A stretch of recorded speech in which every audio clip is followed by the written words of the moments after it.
Un abonné de la chaîne qui travaille dans le secteur de la santé m'a envoyé cette expérience elle a vécue il y a des années. Elle a préféré ne pas donner son vrai nom, alors nous l'appellerons Daniel.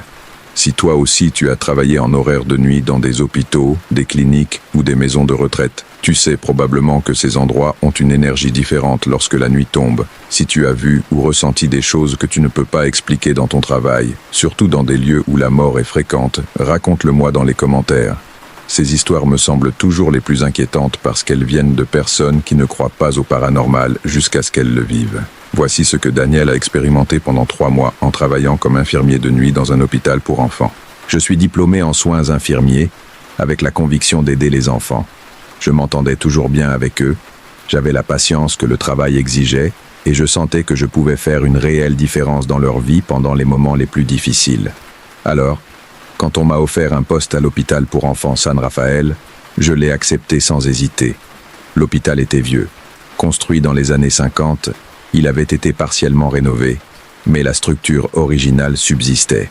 De longs couloirs avec des carreaux de sol usés, de hautes fenêtres avec des cadres en métal qui grinçaient avec le vent, et cette odeur caractéristique des vieux hôpitaux, désinfectant mêlé à quelque chose de plus, quelque chose que le temps laisse sur les murs. On m'a assigné au poste de nuit dans le service de pédiatrie, 11 heures du soir à 7 heures du matin. Ce n'était pas mon premier choix, mais les quarts de nuit payaient mieux et j'avais besoin d'argent pour payer mes prêts étudiants. Ma première nuit a été calme, trop calme. L'aile avait une capacité pour 30 patients, mais il n'y avait que 12 enfants hospitalisés cette nuit-là.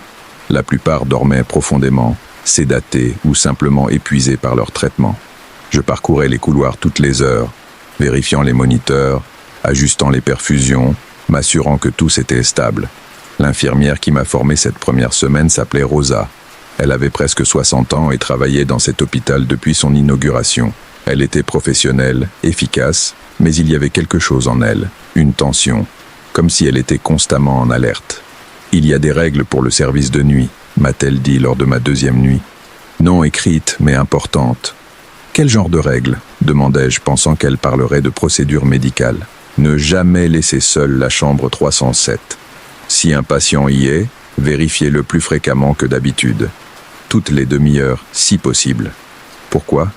Elle m'a regardé avec une expression que je n'ai pas pu déchiffrer. Parce que les enfants dans cette chambre font des cauchemars. Tous, sans exception. Et certains ne se réveillent pas d'eux. Je pensais qu'elle était superstitieuse. Rosa appartenait à une autre génération, quand les gens croyaient davantage en ces choses. Mais c'était ma superviseure, alors j'ai acquiescé. Une autre chose, poursuivit-elle. Si tu entends un enfant pleurer dans le couloir, vérifie d'abord dans les chambres. Si tous les enfants dorment et que les pleurs continuent, ignore-les. Ne les cherche pas. Quoi ? Pourquoi pas ?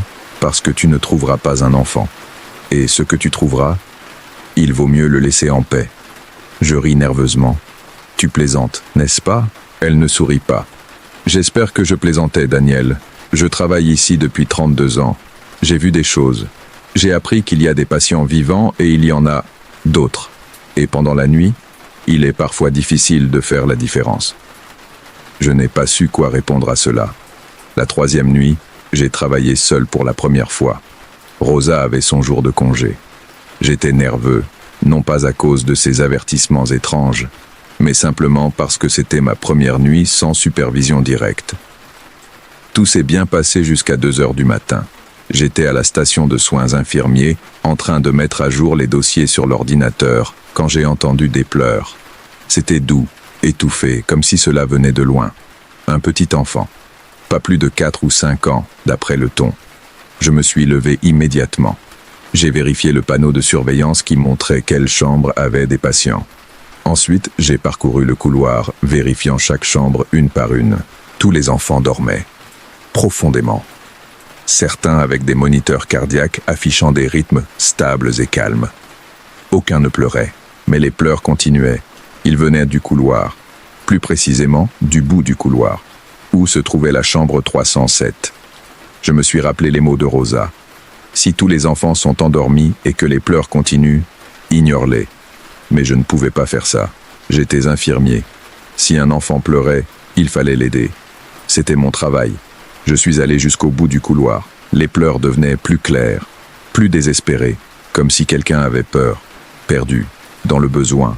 La chambre 307 était vide cette nuit-là, sans patients assignés. La porte était fermée mais pas à clé. Les pleurs venaient définitivement de l'intérieur. J'ai mis ma main sur la poignée. Elle était froide, plus froide qu'elle ne devrait l'être. Mais je l'ai tournée et j'ai ouvert la porte. La chambre était sombre sauf la lumière tamisée qui entrait du couloir. Je pouvais voir le lit vide, le moniteur éteint, la chaise près de la fenêtre où les parents s'asseyaient habituellement. Et sur cette chaise, il y avait un enfant. Il était petit, peut-être 4 ans. Il portait un pyjama d'hôpital bleu pâle, ses cheveux étaient foncés et en désordre. Il était assis avec les jambes pendantes, trop courtes pour toucher le sol, se balançant doucement d'avant en arrière. Et il pleurait, doucement mais constamment. « Hé !» dis-je doucement en entrant dans la pièce. « Tu vas bien ? Comment es-tu arrivé ici ?» L'enfant ne répondit pas. Il continua à pleurer, se balançant. Je m'approchai davantage. « Où sont tes parents ? De quelle chambre viens-tu » Quand j'étais à quelques mètres, l'enfant cessa de pleurer brusquement. Et lentement, très lentement, il tourna la tête pour me regarder. Il n'avait pas d'yeux. Il n'y avait pas de cavité vide. Il n'y avait pas de cicatrice. Il n'y avait tout simplement pas d'yeux. Juste une peau lisse là où il devrait être. Mais d'une manière ou d'une autre, je savais qu'il me regardait. « Aide-moi », dit-il d'une voix faible et brisée. « Ça me fait mal. Tout me fait mal. Aide-moi, s'il te plaît. » Je reculai sans réfléchir. Mon dos heurta la porte qui s'était fermée derrière moi. Je cherchai la poignée à l'aveugle sans détourner le regard de l'enfant. « Ça me fait très mal », répéta-t-il. Et il se remit à pleurer. Mais cette fois, des larmes coulaient là où devraient être ses yeux. Des larmes noires qui coulaient sur ses joues comme du pétrole. Je trouvai la poignée, je la tournai. Je sortis de la pièce en trébuchant et je claquai la porte. Mon cœur battait si fort que je pouvais l'entendre dans mes oreilles. Je pris plusieurs respirations profondes, essayant de me calmer, essayant de trouver une explication logique. Peut-être était-ce un nouveau patient dont personne ne m'avait informé. Peut-être avait-il une maladie rare qui affectait ses yeux. Peut-être que les larmes noires étaient l'effet d'un médicament. Mais je savais que je me mentais à moi-même.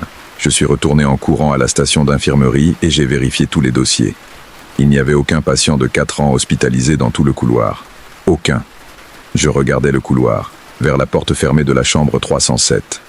Les pleurs avaient cessé. Je n'ai pas dormi le reste de cette nuit-là.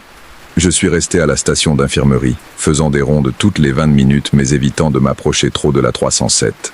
Le lendemain matin, lorsque Rosa est arrivée pour le changement de garde, j'ai dû avoir l'air terrible parce que la première chose qu'elle a demandé a été « Tu l'as vu ?»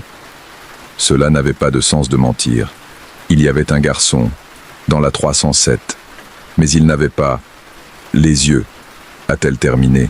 Je le sais, je l'ai vu 3 fois en toutes ces années, toujours dans cette chambre, toujours en pleurs, toujours demandant de l'aide.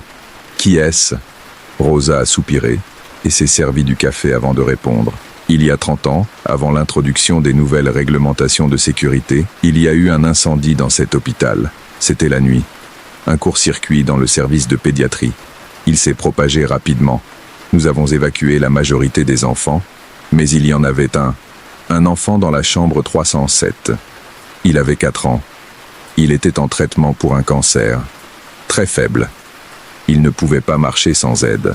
Il s'est arrêté pour prendre une gorgée de café. Ses mains tremblaient légèrement. La fumée était dense. Les infirmières de garde ne pouvaient pas voir. Quand elles ont finalement maîtrisé le feu et sont revenues chercher, elles l'ont trouvé, toujours dans son lit. La fumée l'avait asphyxié, mais avant de mourir, la chaleur intense lui a brûlé les yeux. Lorsqu'elles l'ont trouvé, il pleurait des larmes de sang mêlées à d'autres fluides. J'ai ressenti des nausées. Depuis ce jour, poursuivit Rosa, il apparaît, pas toutes les nuits, peut-être une fois par mois, toujours dans la chambre 307, toujours en pleurs, toujours demandant de l'aide qui est arrivée trop tard. Pourquoi ne ferme-t-on pas cette pièce ? Ils ont essayé. Pendant 2 ans, elle est restée fermée. Mais les enfants dans les chambres adjacentes faisaient des cauchemars. Toutes les nuits. Des cauchemars sur le feu, sur la fumée, sur l'impossibilité de respirer. Alors ils ont décidé de la rouvrir. C'est plus facile d'avoir la chambre ouverte et d'accepter que de temps en temps, il apparaisse. Je voulais démissionner. Je voulais partir et ne jamais revenir. Mais j'avais besoin du travail. Et une partie de moi, celle qui avait choisi cette profession, ressentait une obligation, même envers les patients qui n'étaient plus en vie. Les nuits suivantes, j'ai été plus prudent. Je suivais toutes les règles de Rosa. Je vérifiais la chambre 307 fréquemment quand il y avait des patients là-bas. Et quand elle était vide, je l'évitais complètement. Mais il y avait d'autres choses, des choses que Rosa n'avait pas mentionnées.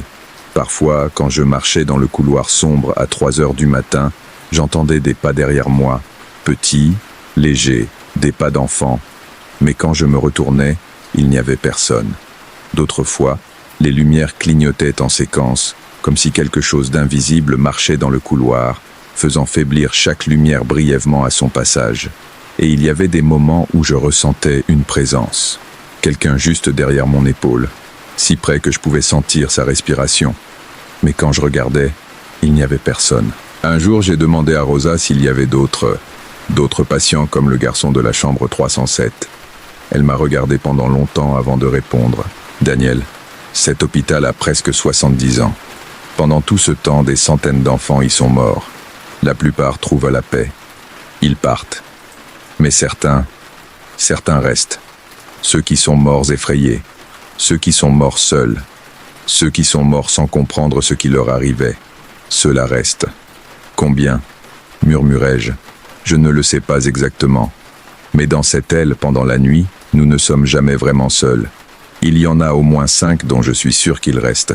L'enfant de la chambre 307 est le plus visible. Mais il y en a d'autres. Lesquels ? Il y a la fille de la salle de bain. Si tu entres dans la salle de bain des femmes du 2e étage après 2 heures du matin, tu la vois parfois, debout devant le miroir, se coiffant les longs cheveux.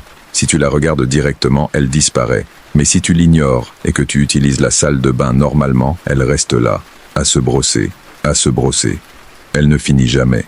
Rosa semblait se souvenir de quelque chose de douloureux. Ensuite, il y a le garçon qui court. Nous ne connaissons pas son histoire. Mais parfois, vers 4 heures du matin, on entend des pas courir dans le couloir. Comme si quelqu'un jouait ou fuyait. Les pas vont d'un bout à l'autre, encore et encore, pendant exactement 15 minutes. Et puis, ils s'arrêtent. Et les autres ? Il y a des jumeaux, un garçon et une fille, peut-être 7 ou 8 ans. Je les ai vus 2 fois. Ils sont toujours ensemble, toujours main dans la main. Ils marchent dans le couloir en regardant dans chaque pièce, comme s'ils cherchaient quelque chose, ou quelqu'un. Ils n'entrent jamais dans les chambres. Ils regardent seulement. Et puis, ils continuent à marcher jusqu'à disparaître au bout du couloir. Il prit une profonde inspiration avant de continuer. Et voici le bébé. C'est le pire. Parfois, tu entends un bébé pleurer dans la salle de néonatologie vide. Tu ne devrais pas entrer quand tu entends ça. Tu ne trouveras jamais le bébé. Mais si tu entres et que tu cherches trop longtemps, on dit que quelque chose d'autre te trouve. Quelque chose qui n'est pas un bébé. Quelque chose qui utilise ce son uniquement pour attirer les gens. Je frissonnais. Comment peuvent-ils travailler ici en sachant tout cela ? Rosa me sourit tristement. Parce que quelqu'un doit le faire. Et parce que, malgré tout, cet hôpital est bon. Nous sauvons plus d'enfants que nous en perdons. Et ceux que nous perdons, eh bien, peut-être méritent-ils que quelqu'un se souvienne d'eux. Que quelqu'un reconnaisse qu'ils sont ici. J'ai continué à travailler là-bas. Pas parce que j'étais courageux, mais parce que j'avais besoin d'argent, et que, étrangement, j'ai commencé à comprendre ce que Rosa voulait dire. Les enfants fantômes n'étaient pas malveillants. Ils ne tentaient pas de nous faire du mal. Ils étaient simplement là, piégés dans leurs derniers moments de confusion, de douleur ou de peur, repetant leurs actions encore et encore parce qu'ils ne savaient pas comment faire autrement. J'ai instauré une routine. Quand j'entendais l'enfant pleurer dans la chambre 307, j'entrais brièvement. Je ne m'approchais pas trop. Je disais simplement « Je suis désolé, j'espère que nous sommes arrivés à temps, mais tu n'es pas seul maintenant. Je suis là. Nous sommes tous là. » Les pleurs ne cessaient jamais, mais ils semblaient moins désespérés, plus doux. Quand j'entendais les pas courir, je me tenais dans le couloir et je laissais passer à côté de moi. Parfois je murmurais « Ça va, tu peux te reposer maintenant. Tu n'as pas besoin de continuer à courir. » Les pas ne s'arrêtèrent jamais. Mais il y avait des nuits où ils duraient moins de 15 minutes. Une nuit, environ 1 mois après avoir commencé, j'ai vu les jumeaux. J'étais en train de vérifier la chambre 315 quand je les ai vus passer dans le couloir. main dans la main, marchant lentement, regardant dans chaque chambre. Je suis sorti dans le couloir. « Bonjour », ai-je dit doucement. Ils se sont arrêtés. Ils ont tourné la tête pour me regarder. Leurs yeux étaient grands et tristes. « Qui cherchez-vous » ai-je demandé. La fille a ouvert la bouche comme pour parler, mais aucun son n'est sorti. Elle a seulement bougé ses lèvres formant un mot que j'ai pu lire. « Maman ». Mon cœur s'est un peu brisé. « Je suis désolé, dis-je. Je ne sais pas où est ta mère, mais elle vous aime. Je suis sûr de ça. Et il est bon que vous vous reposiez. Il est bon que vous arrêtiez de chercher. » Ils m'ont regardé pendant longtemps. Et puis, pour la première fois selon Rosa, ils ont fait quelque chose de différent. La petite fille leva sa main libre et me salua d'un petit geste, un adieu, et ils disparurent. Ils ne s'estompèrent pas progressivement. Ils cessèrent simplement d'être là, comme s'ils n'avaient jamais existé. Rosa était excitée quand je lui ai raconté. « Ils n'avaient jamais fait ça », dit-elle avec des larmes aux yeux. « En 10 ans que je les vois, ils n'ont jamais changé leur motif. Peut-être ont-ils enfin pu partir. » Mais tout n'a pas été positif. Il y eut une nuit, près de mon 3e mois de travail, où tout a mal tourné. Nous avions un nouveau patient en 307. Un garçon de 6 ans avec une pneumonie sévère. Il était stable mais nécessitait une surveillance constante. Je vérifiais la chambre toutes les demi-heures, comme Rosa me l'avait appris. À 3 heures du matin, je suis entré pour ma ronde de routine. L'enfant dormait, connecté à son moniteur qui sonnait régulièrement. Tout était normal, mais il y avait quelque chose d'autre dans la chambre. Sur la même chaise où j'avais vu l'enfant sans yeux, il y avait une ombre. Ce n'était pas l'enfant fantôme. C'était quelque chose de différent, plus grand, plus sombre. Une présence dense qui semblait absorber la lumière. Et elle était penchée sur le lit du patient, près de son visage, comme si elle lui susurrait quelque chose. L'enfant dans le lit commença à bouger, agité. Sa respiration s'accéléra. Le moniteur se mit à sonner plus vite, mais il ne se réveillait pas. « Non !» criai-je sans réfléchir. Je courus vers le lit et me mis entre l'ombre et l'enfant. « Laisse-le en paix !» La température de la pièce chuta brusquement. Je pouvais voir mon souffle. Le moniteur commença à faiblir, émettant des bips erratiques.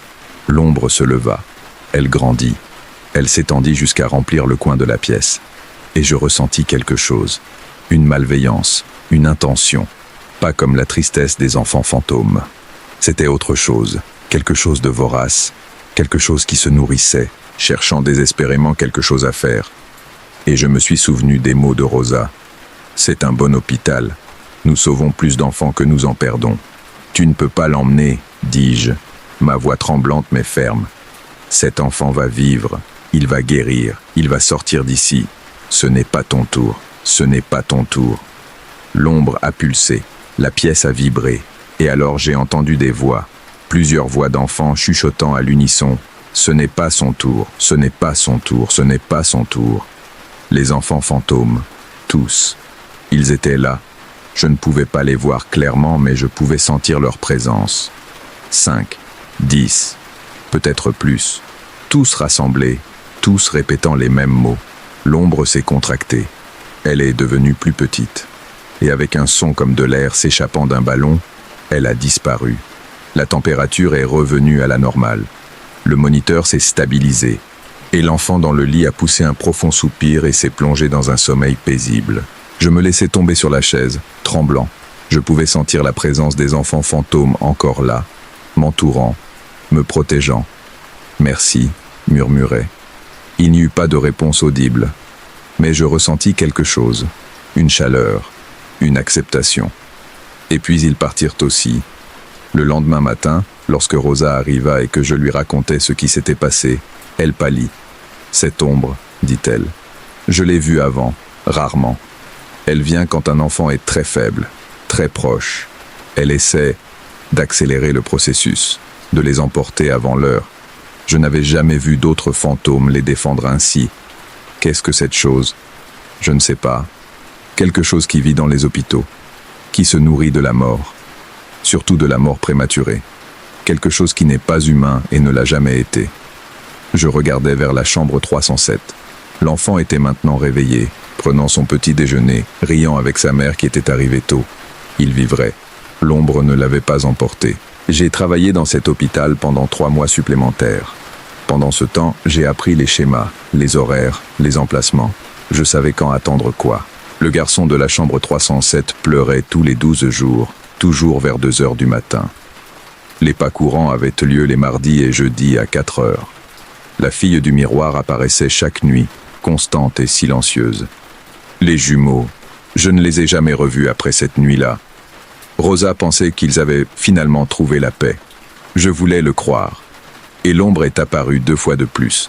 Mais à chaque fois, quand je m'interposais et appelais les enfants fantômes, elle se retirait. C'était comme s'il y avait un équilibre. L'ombre pouvait rôder, essayer, mais les esprits des enfants qui étaient restés protégeaient ceux qui vivaient encore. J'ai abandonné après ces 3 mois. Pas parce que j'avais peur, pas parce que je ne pouvais pas le gérer, mais parce que je me suis rendu compte que ce travail, cet endroit, demandait quelque chose de moi que je n'étais pas prêt à donner à long terme. Rosa comprendit. Cet endroit n'est pas pour tout le monde, dit-elle lorsque je lui ai remis ma démission. Et ce n'est pas mal de l'admettre. Tu as fait plus ici en 3 mois que certains en années. Les enfants, tous les enfants, se sentent plus en sécurité quand tu es là. Trouveront-ils quelqu'un pour me remplacer ? Demandai-je. Finalement, nous le faisons toujours. Cet hôpital survit parce qu'il y a des gens prêts à travailler dans l'obscurité, littéralement et figurativement. Ma dernière nuit à l'hôpital fut calme. J'ai fait mes rondes comme d'habitude. J'ai vérifié chaque patient. Je me suis assuré que tous étaient à l'aise et en sécurité. Quand est arrivée ma dernière heure, j'ai parcouru le couloir vide une dernière fois. Je me suis arrêté devant la chambre 307. La porte était ouverte, la pièce était vide et sombre. Au revoir, dis-je à voix basse. Je suis désolé de ne pas pouvoir rester plus longtemps. Mais quelqu'un d'autre viendra, quelqu'un qui se soucie. Il y aura toujours quelqu'un. Depuis l'obscurité de la pièce, j'ai entendu un murmure, si doux que je l'ai presque imaginé. Merci. Ce n'était pas la voix de l'enfant sans yeux. C'était quelque chose de plus. Une collection de voix. Tous les enfants qui sont restés. Tous ensemble. De rien, répondis-je. Et je partis. 5 ans ont passé depuis lors. Je travaille dans un autre hôpital maintenant. Service de jour. Elle des adultes. C'est plus facile. Moins compliqué. Sans fantômes que je sache. Mais parfois, quand je travaille tard et que les couloirs sont vides et silencieux, j'entends de petits pas. Pas d'enfants. Et je ressens une présence familière. Comme si quelque chose m'avait suivi. Comme si les enfants fantômes de l'hôpital San Rafael ne m'avaient pas terminé. Cela ne me fait pas peur. D'une certaine manière, c'est rassurant. Savoir qu'ils sont là, qu'ils continuent de protéger, que l'équilibre perdure. Et chaque 17 novembre, anniversaire de cet incendie il y a 30 ans, j'allume une bougie. Je la laisse brûler toute la nuit. Et je dis une prière pour l'enfant de la chambre 307, pour les jumeaux qui cherchèrent leur mère, pour la fille du miroir, pour tous les enfants qui sont restés quand ils auraient dû partir, parce qu'il faut que quelqu'un se souvienne d'eux. Quelqu'un doit reconnaître qu'ils ont existé, qu'ils ont compté, et que, à leur manière étrange et tragique, ils comptent encore. C'était l'expérience que Daniel a partagée avec moi. Il me dit qu'il ressent encore parfois la présence de ses enfants fantômes, comme s'ils maintenaient une connexion avec lui. Si vous avez travaillé dans des hôpitaux, des maisons de retraite, des morgues ou tout endroit où la mort est fréquente, et si vous avez vécu des choses inexplicables, j'aimerais beaucoup lire votre histoire dans les commentaires. Parfois, les lieux où la vie se termine deviennent des endroits où certains ne peuvent pas partir. Prends soin de toi et rappelle-toi que tous ceux qui restent ne cherchent pas à nous faire du mal. Certains ont simplement besoin d'être rappelés.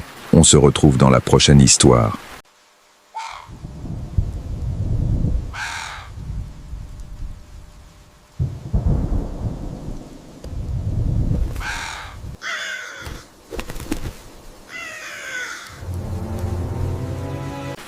Abonné de la chaîne m'a partagé ce récit il y a quelques semaines. Il préfère que je l'appelle simplement Daniel, et il vit à Mexico. Ce qu'il m'a raconté sur l'année passée dans un certain appartement m'a laissé complètement perturbé. Si tu as déjà vécu dans un endroit où tu sentais que quelque chose n'allait pas, où l'atmosphère elle-même semblait chargée de quelque chose d'obscur, raconte-le-moi dans les commentaires. Je suis fasciné par la façon dont certains espaces semblent retenir des énergies ou des présences que nous ne pouvons pas expliquer. Voici maintenant l'histoire de Daniel et de l'appartement dans lequel elle, n'aurait jamais dû emménager. Un endroit où chaque nuit apportait quelque chose de nouveau, quelque chose de pire, jusqu'à ce elle comprenne enfin la terrible vérité. Je m'appelle Daniel, et je dois raconter cela parce que si je ne le fais pas, je sens que je vais devenir fou folle. Ce que j'ai vécu dans cet appartement a changé ma façon de voir le monde, a changé ma façon de dormir, a changé qui je suis. Cela s'est passé il y a 2 ans. J'avais 26 ans et je venais de décrocher un emploi décent dans une entreprise de marketing à Mexico. Je vivais avec mes parents à Naucalpan, mais le trajet jusqu'au travail durait presque 2 heures chaque jour. J'en avais assez de perdre 4 heures par jour dans la circulation, alors j'ai décidé de chercher un endroit où vivre seul, près de mon travail dans la Colonia Condesa. Le problème était mon budget. La Condesa n'est pas bon marché, et avec mon salaire d'entrée, je ne pouvais me permettre que quelque chose de très basique. J'ai cherché pendant des semaines sans trouver rien que je puisse payer. Puis j'ai trouvé l'annonce dans un groupe Facebook. Appartement en location Condesa, 4500 pesos par mois. Une chambre, salle de bain complète, cuisine intégrée, 4e étage, disponible immédiatement. Le prix était ridiculement bas pour la zone, pratiquement la moitié de ce que coûtaient d'autres endroits similaires. Je pensais qu'il devait y avoir un défaut grave, mais j'ai décidé de le voir quand même. Le bâtiment se trouvait dans une rue calme, bordée d'arbres. Magnifique. C'était un immeuble art déco des années 40, bien entretenu de l'extérieur. Le propriétaire, un monsieur d'une 60aine d'années nommé Don Ernesto, m'a accueilli à l'entrée. « Tu viens pour l'appartement du 4e étage ?»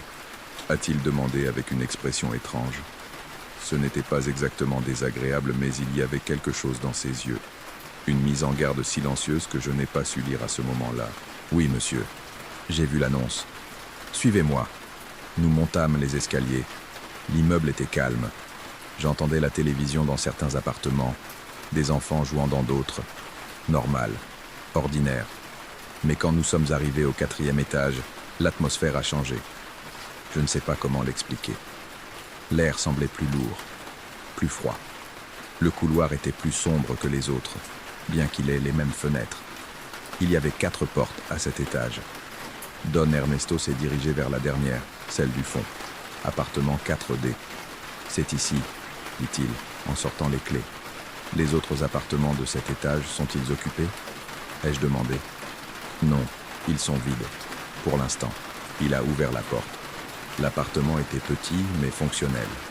Un salon salle à manger avec une cuisine intégrée, une chambre avec un placard encastré, une salle de bain complète.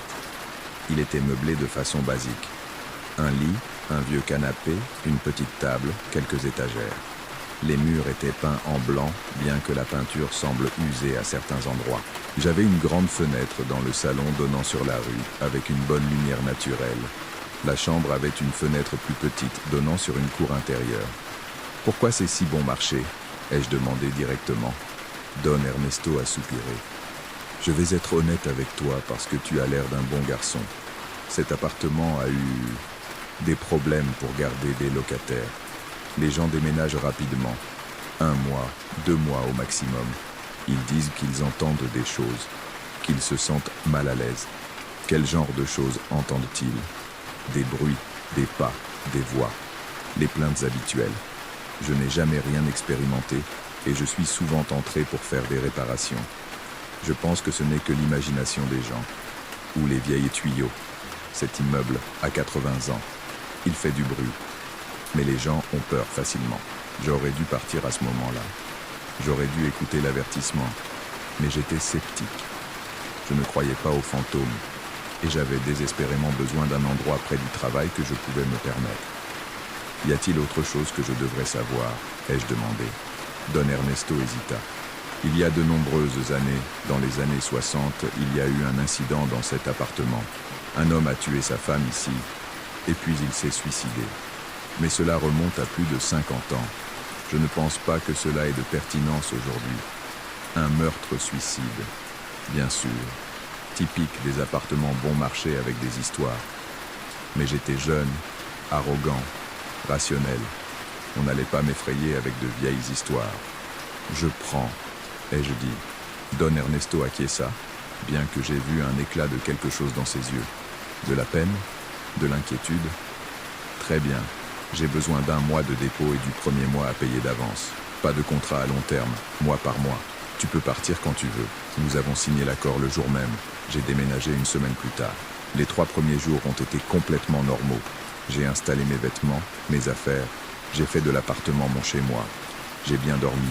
Je n'ai rien entendu d'étrange. J'ai commencé à penser que Don Ernesto avait raison, que les gens étaient simplement superstitieux. La 4e nuit, j'ai entendu le premier bruit. Il était passé minuit.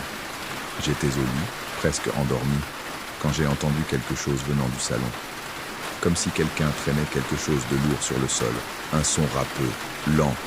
Scrap, scrap, scrap. Je me suis assis sur le lit, maintenant complètement réveillé. Le son continuait. Mon cœur battait vite. J'ai pris mon téléphone et activé la lampe de poche. Je suis sorti lentement de la chambre et j'ai éclairé le salon. Il n'y avait rien, absolument rien. Le canapé était à sa place. La table ne s'était pas déplacée. Tout était exactement comme je l'avais laissé. Le son s'est arrêté au moment où je suis entré dans le salon. Probablement les voisins, pensais-je. Bien que je me sois souvenu que les autres appartements du 4e étage étaient vides, peut-être quelqu'un du 3e étage. Je suis retourné au lit et j'ai essayé de dormir. Mais le son est revenu 1 heure plus tard. Même son, même durée. Et il s'est arrêté au moment où j'ai allumé la lumière. Cela a duré 1 semaine. Chaque nuit. Toujours après minuit. Toujours le même son de quelque chose qui traîne. Et il s'arrêtait toujours quand j'allais enquêter. Mais je pouvais vivre avec ça. C'était ennuyeux, mais tolérable. Ce n'était rien comparé à ce qui est venu après. La 2e semaine, les sons ont changé. Ce n'était plus seulement quelque chose qui traîne. Maintenant, j'entendais des pas. Clairs, distincts. Quelqu'un marchant dans le salon quand j'étais dans la chambre. Ou marchant dans la chambre quand j'étais dans le salon. Et le plus perturbant, les pas s'arrêtaient juste devant les portes. Je pouvais les entendre s'approcher de plus en plus près, jusqu'à s'arrêter juste de l'autre côté de la porte. Comme si quelqu'un se tenait là, à écouter, à attendre. Une nuit, j'ai rassemblé mon courage et j'ai ouvert la porte en la frappant lorsque les pas se sont arrêtés devant. Il n'y avait personne, mais l'air de l'autre côté était glacé, tellement froid que je pouvais voir mon propre souffle. Et il y avait une odeur douceâtre et pourrie, comme des fleurs fanées mêlées à quelque chose de mort. L'odeur a disparu après quelques secondes, et la température est revenue à la normale. J'ai commencé à dormir avec les lumières allumées, et avec de la musique ou des podcasts jouant sur mon téléphone. N'importe quoi pour remplir le silence. Parce que le silence, c'était quand j'entendais les choses. La 3e semaine, j'ai vu la première ombre. J'étais dans la salle, en train de regarder la télévision vers 11 heures du soir, quand quelque chose est passé devant l'écran. Une ombre, la forme d'une personne marchant entre moi et la télévision. Mais quand j'ai regardé, il n'y avait personne. J'ai éteint la télévision et je suis resté complètement immobile, à écouter. Rien. Silence total. Puis je l'ai aperçu du coin de l'œil, dans le couloir qui reliait le salon à la chambre. Une silhouette sombre, debout, immobile, juste là, me regardant. J'ai tourné la tête pour la voir directement et elle a disparu. Ma respiration était rapide, superficielle. J'ai pris mon téléphone, prêt à appeler quelqu'un. Mais à qui? À la police? Et leur dire quoi? Que j'ai vu une ombre. Je me suis forcé à marcher vers la chambre. Je devais passer par ce couloir. Chaque pas était une agonie. Chaque cellule de mon corps criait de courir dans la direction opposée. Mais je suis arrivé à la chambre. J'ai fermé la porte, l'ai verrouillée avec le verrou, et me suis glissé sous la couverture comme un enfant effrayé. Je n'ai pas dormi cette nuit-là. Le lendemain matin, avec la lumière du jour filtrant par les fenêtres, tout semblait absurde, ridicule. Je laissais mon imagination me contrôler. J'avais besoin d'être rationnel, mais la rationalité n'explique pas ce qui s'est passé la 4e semaine. Je suis rentré chez moi après le travail, fatigué, et j'ai trouvé quelque chose qui m'a glacé le sang. Tous les meubles du salon avaient été déplacés. Le canapé, qui était contre le mur, était maintenant au centre de la pièce. La table avait été déplacée dans le coin. Les étagères étaient retournées vers le mur. Et au centre du sol, soigneusement disposés, il y avait des objets de ma chambre. Mes vêtements, mes livres, mes photos de famille, tout formant un cercle parfait. Mes mains tremblaient en sortant mon téléphone pour prendre des photos. Une preuve. J'avais besoin de preuves que cela se passait vraiment. J'ai appelé Don Ernesto. Don Ernesto, quelqu'un est entré dans mon appartement. Tout a été déplacé. Vous avez une autre clé? Avez-vous laissé entrer quelqu'un? Quoi? Non, Daniel. Personne n'a de clé sauf toi et moi. Et je n'ai pas été près de l'immeuble depuis 2 jours. Tu es sûr? Je le regarde en ce moment même. Quelqu'un a déplacé mes affaires. Il y eut une longue pause. Daniel, peut-être est-il temps que tu envisages de déménager. Quoi? Non, j'ai besoin que tu viennes ici. J'ai besoin que tu changes la serrure. Quelqu'un a accès à mon appartement. Je changerai la serrure demain. Mais Daniel, écoute-moi. Cet appartement, il y a quelque chose de mauvais. Je ne sais pas exactement ce que c'est, mais j'ai vu trop de locataires partir effrayés. Tu as l'air d'un bon garçon. Je ne veux pas qu'il t'arrive quelque chose. Qu'est-ce qui pourrait m'arriver? Une autre pause. Le dernier locataire avant toi est resté 6 semaines. Quand il est parti, il était différent, maigre, effrayé. Il a dit que quelque chose dans l'appartement essayait de communiquer avec lui. Que chaque nuit, les choses empiraient. Qu'il sentait que quelque chose voulait qu'il fasse quelque chose, mais il ne savait pas quoi. Et qu'est-ce qui lui est arrivé? Je ne sais pas. Il a déménagé et je n'ai plus jamais eu de ses nouvelles. Mais sa famille est venue récupérer ses affaires parce qu'il ne voulait même pas revenir pour ça. Cette nuit-là, je ne suis pas resté dans l'appartement. Je suis allé dans un hôtel bon marché près de mon bureau. J'avais besoin de réfléchir. J'avais besoin de décider quoi faire. Je pouvais déménager, perdre le dépôt, le mois payé d'avance, chercher un autre endroit. Où je pouvais rester, affronter ce qui se passait. J'ai décidé de rester, je ne sais toujours pas pourquoi. Peut-être par orgueil ou par stupidité. Probablement les deux. Le lendemain, M. Ernesto a changé la serrure. Nouvelle serrure. Nouvelle clé. Juste 2 copies, une pour moi, une pour lui. Je me suis senti un peu mieux, plus en sécurité. Mais cette nuit-là, en rentrant chez moi, tous les meubles avaient été déplacés encore une fois. Exactement de la même manière. Cercle d'objets au centre, tout identique à la veille. La nouvelle serrure n'avait servi à rien. Ce fut la nuit où j'ai décidé d'enquêter. J'ai cherché sur Internet à propos de l'immeuble, de l'appartement 4D, du meurtre-suicide des années 60. J'ai trouvé un article de journal de 1967. L'histoire était pire que ce que Don Ernesto m'avait raconté. Roberto Salazar, âgé de 32 ans, avait tué sa femme Marina dans l'appartement 4D. Mais il n'avait pas été rapide. Selon l'article, il l'avait maintenue captive pendant 3 jours, la torturant psychologiquement, la déplaçant d'une pièce à l'autre, l'obligeant à participer à des rituels que l'article ne précisait pas. Les voisins avaient entendu des cris, mais avaient supposé qu'il s'agissait d'une dispute conjugale. Personne n'avait appelé la police. Personne n'était intervenu. Au 4e jour, Roberto l'avait étranglé. Puis il s'était pendu à la poutre du plafond du salon. Ils l'ont trouvé une semaine plus tard lorsque les voisins ont remarqué l'odeur. Mais il y avait quelque chose de plus dans l'article.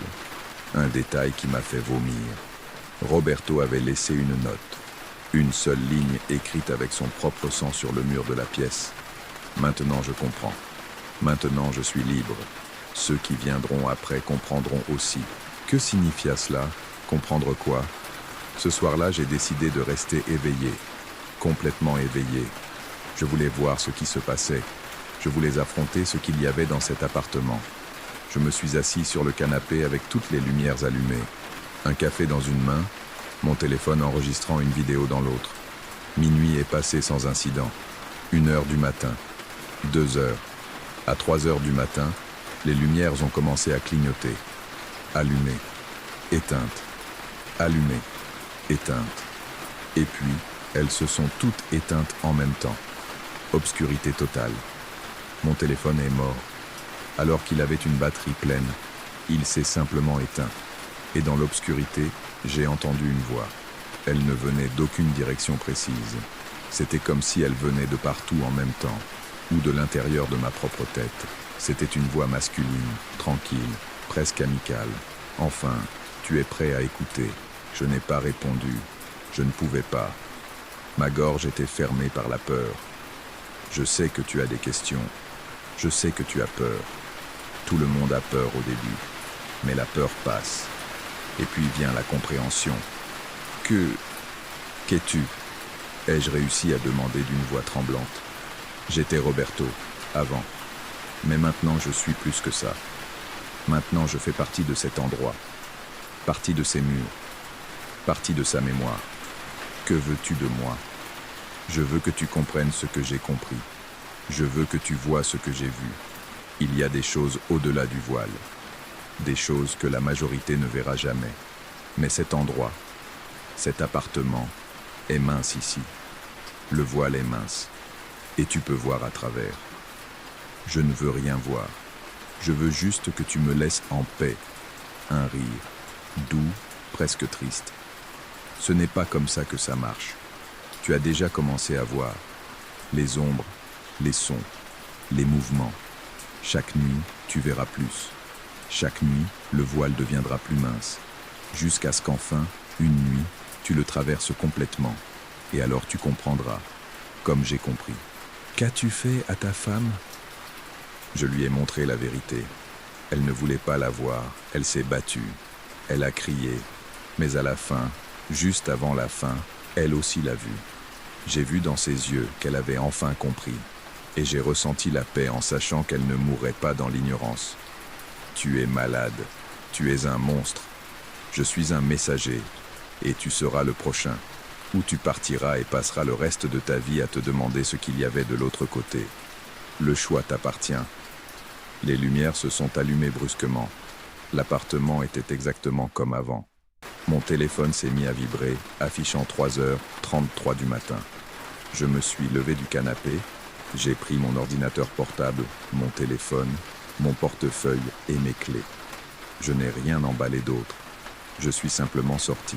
Je courus dans les escaliers, sorti de l'immeuble dans la rue silencieuse à 3h du matin. Je courus jusqu'à trouver une rue plus fréquentée. Je m'assis à un arrêt de bus sous la lumière brillante d'un lampadaire jusqu'à l'aube. Je ne suis jamais retourné à l'appartement 4D. Le lendemain, j'appelai Don Ernesto et lui dis que je gardais le dépôt, mes affaires, tout. Je ne voulais rien de cet endroit. J'ai perdu de l'argent, j'ai perdu mes affaires, j'ai perdu un mois de ma vie. Mais j'ai sauvé quelque chose de plus important. J'ai sauvé ma santé mentale et peut-être ma vie. Car maintenant je comprends ce qui est arrivé à Marina. Je comprends ce qui est arrivé aux anciens locataires qui ont duré peu. Et je comprends ce qui est arrivé au dernier locataire qui est parti émacié et effrayé. Cet appartement n'est pas simplement hanté, c'est un piège. Un endroit où le voile entre notre monde et quelque chose de plus est dangereusement mince. Et quelque chose de l'autre côté, Roberto, ou ce qu'il en reste, essaie de faire en sorte que les gens traversent. Je ne sais pas ce qu'il y a de l'autre côté. Je ne veux pas le savoir. Maintenant, je vis avec un colocataire dans un appartement normal, loin de la Condessa. Je dors avec les lumières allumées certains soirs. J'évite d'être seul dans des endroits trop silencieux. Et je ne cherche jamais des appartements suspectement bon marché. Parce que maintenant, je sais que certains endroits sont bon marché pour une raison. Et cette raison, c'est que quelque chose y vit, quelque chose qui veut de la compagnie, quelque chose qui veut montrer à quelqu'un ce qu'il a vu, quelque chose qui attend patiemment que le prochain locataire arrive, le prochain qui soit assez désespéré, assez sceptique ou assez idiot pour ignorer les avertissements, comme j'ai failli l'être. Et c'est ainsi que se termine l'histoire que Daniel a partagée avec moi. Il m'a dit qu'il fait encore des cauchemars à propos de cet appartement, qu'il se réveille parfois en pensant entendre ses pas. Si tu as déjà vécu dans un endroit où tu avais l'impression qu'il voulait quelque chose de toi, ou si tu as dû fuir un foyer pour des raisons que d'autres ne comprendraient pas, laisse-le dans les commentaires. Tu n'es pas seul dans ces expériences. Parfois, la décision la plus courageuse est simplement de partir, sans regarder en arrière. Prends soin de toi, repose-toi bien, et on se retrouve dans la prochaine histoire.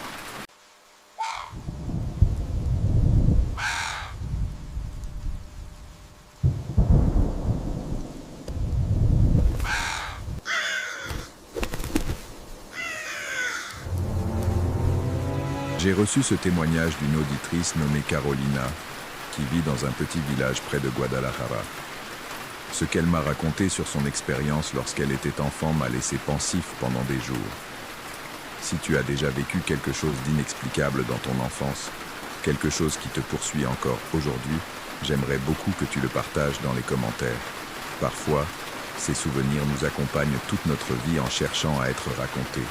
Maintenant, laisse-moi t'emmener dans une vieille maison dans un village oublié, où Carolina et sa famille ont vécu quelque chose que personne d'autre n'a pu expliquer jusqu'à ce jour.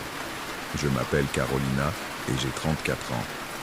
Ce que je vais raconter s'est produit quand j'avais 11 ans, mais je m'en souviens avec une clarté qui me terrifie. Il y a des choses que la mémoire devrait nous permettre d'oublier, mais celle-ci n'en fait pas partie. C'était l'été 2001. Mes parents venaient de divorcer et ma mère a décidé que nous avions besoin d'un changement radical.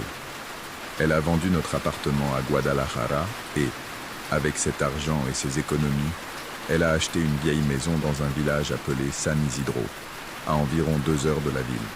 Elle disait que ce serait bien pour nous, plus calme, plus économique, que nous pourrions recommencer à zéro. Je ne voulais pas y aller. J'avais des amis en ville, mon école, ma vie, mais on ne m'a pas laissé le choix.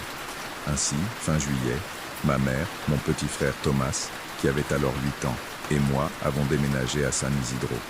La maison était énorme, bien plus grande que notre appartement. Elle avait 2 étages, 6 pièces, une cour arrière avec des arbres fruitiers et un sous-sol que ma mère a dit que nous utiliserions comme cave. Elle était magnifique, oui, mais il y avait quelque chose en elle qui me mettait mal à l'aise dès le premier instant. Je ne peux pas l'expliquer. C'était comme si la maison t'observait. Ce qui m'a le plus frappé, ce sont les miroirs. Il y avait des miroirs partout. Dans chaque pièce, dans chaque couloir, certains petits, d'autres énormes, allant du sol au plafond. Des miroirs anciens avec des cadres ornés, dorés, argentés, certains en bois sculpté. Quand j'ai demandé à ma mère pourquoi il y en avait autant, elle haussa les épaules. Les anciens propriétaires devaient aimer les miroirs. Ils sont magnifiques, tu ne trouves pas? Décoratifs. Ils donnent l'impression que la maison est plus grande. Mais je n'aimais pas ça. Il y avait quelque chose d'inquiétant à voir constamment ton reflet, à chaque coin que tu regardais. Les premiers jours furent chaotiques. Déballer, arranger les meubles, nettoyer la poussière accumulée. La maison était vide depuis presque 2 ans, nous a dit l'agent immobilier.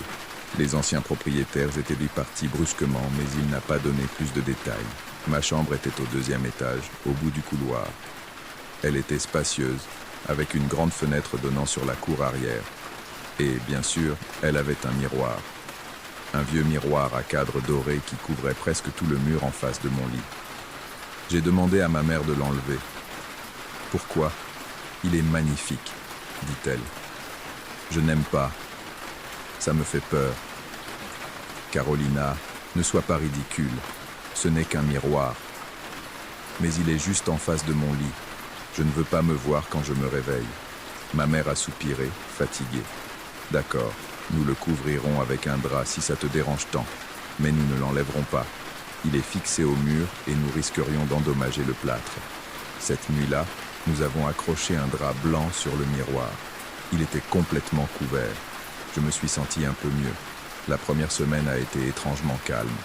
Nous avons exploré le village, rencontré les voisins, acheté ce qui était nécessaire pour la maison. Thomas semblait bien s'adapter. Moi, je regrettais ma vie d'avant, mais je faisais un effort. Tout a changé la 8e nuit. Je me suis réveillé sans raison apparente. Il était tard, après minuit selon l'horloge sur ma table de nuit. La maison était en silence complet. Je suis resté allongé, regardant le plafond, me demandant ce qui m'avait réveillé. Puis je l'ai remarqué. Le drap qui couvrait le miroir était par terre. Je me suis assise sur le lit, le cœur battant plus vite. Il a dû tomber, ai-je pensé. Il était mal accroché. C'est tout. Mais en regardant maintenant le miroir découvert, j'ai vu quelque chose qui a glacé mon sang. Mon reflet ne faisait pas la même chose que moi. J'étais assise sur le lit, regardant le miroir. Mais mon reflet était allongé, de côté, me regardant directement. J'ai cligné des yeux. 1 fois. 2 fois. Mon reflet n'a pas cligné. Il me regardait simplement avec de très grands yeux, sans bouger. J'ai crié. Ma mère est arrivée en courant, allumant les lumières dans le couloir. Elle est entrée dans ma chambre, les cheveux en désordre et l'expression inquiète. « Qu'est-ce qui se passe ? Qu'est-ce qui se passe ?» J'ai pointé le miroir d'une main tremblante. Le miroir. Mon reflet était... Mais quand j'ai regardé à nouveau, mon reflet était normal. Moi assise sur le lit, en train de signaler. Ma mère debout près de la porte. Tout était correct. Carolina, qu'est-ce qui t'arrive? A demandé ma mère en s'approchant. Moi, j'ai vu... Je ne savais pas comment l'expliquer. Ça semblait ridicule même dans ma tête. La drap était tombée. Ma mère a regardé la drap sur le sol. Elle devait être mal accrochée. Viens, je t'aide à la remettre. Non, je ne veux pas la couvrir. Je veux que tu l'enlèves. Carolina, on en a déjà parlé. S'il te plaît. J'étais au bord des larmes. S'il te plaît, maman, il y a quelque chose qui ne va pas avec ce miroir. MTD. Ma mère m'a regardé avec cette expression que les adultes utilisent quand ils pensent que tu es irrationnel mais ne veulent pas être durs avec toi. C'est bon. Demain, on verra comment l'enlever sans endommager le mur. Pour ce soir, veux-tu dormir avec moi? J'ai hoché la tête.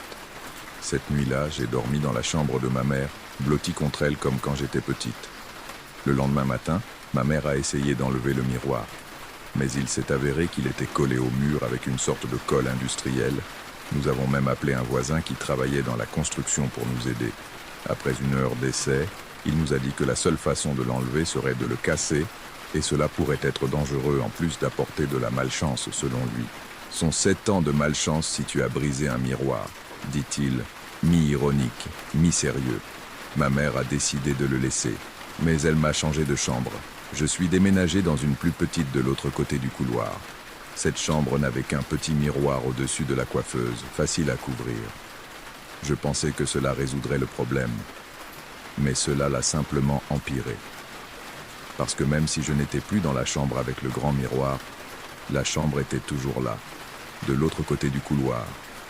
Et le soir, quand tout était sombre et silencieux, j'entendais parfois des bruits venant de là-bas, des craquements, comme si quelqu'un marchait sur le parquet en bois, des murmures, très faibles, impossibles à comprendre, et une fois, un rire, doux, féminin, qui s'est arrêté brusquement.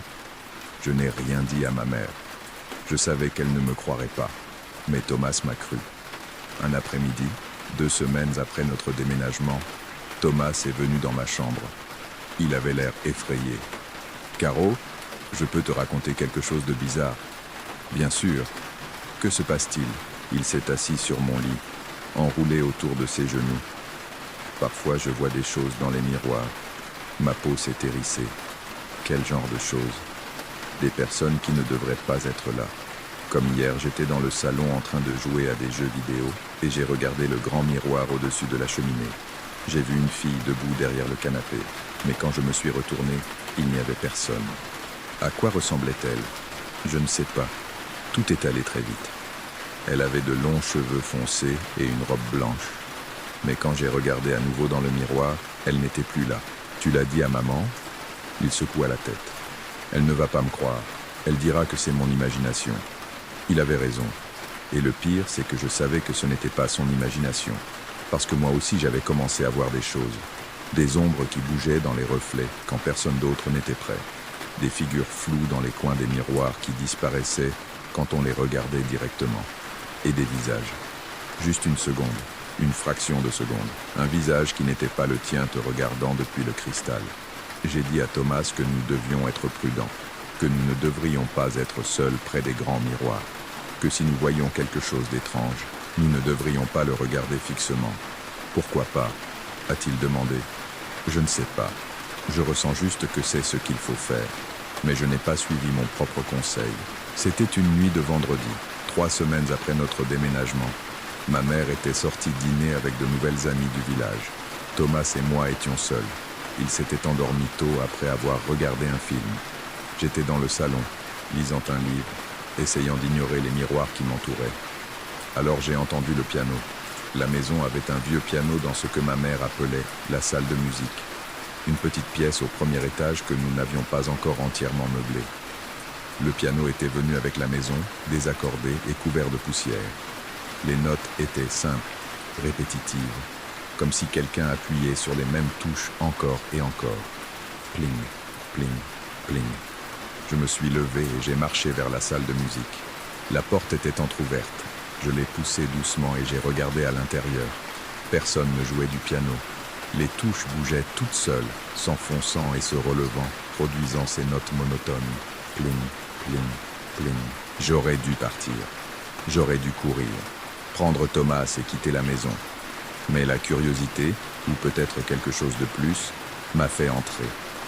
Il y avait aussi un miroir dans cette pièce. Un miroir en pied dans le coin. En marchant vers le piano, mon reflet bougeait avec moi. Normal, correct. Les touches ont cessé de bouger brusquement.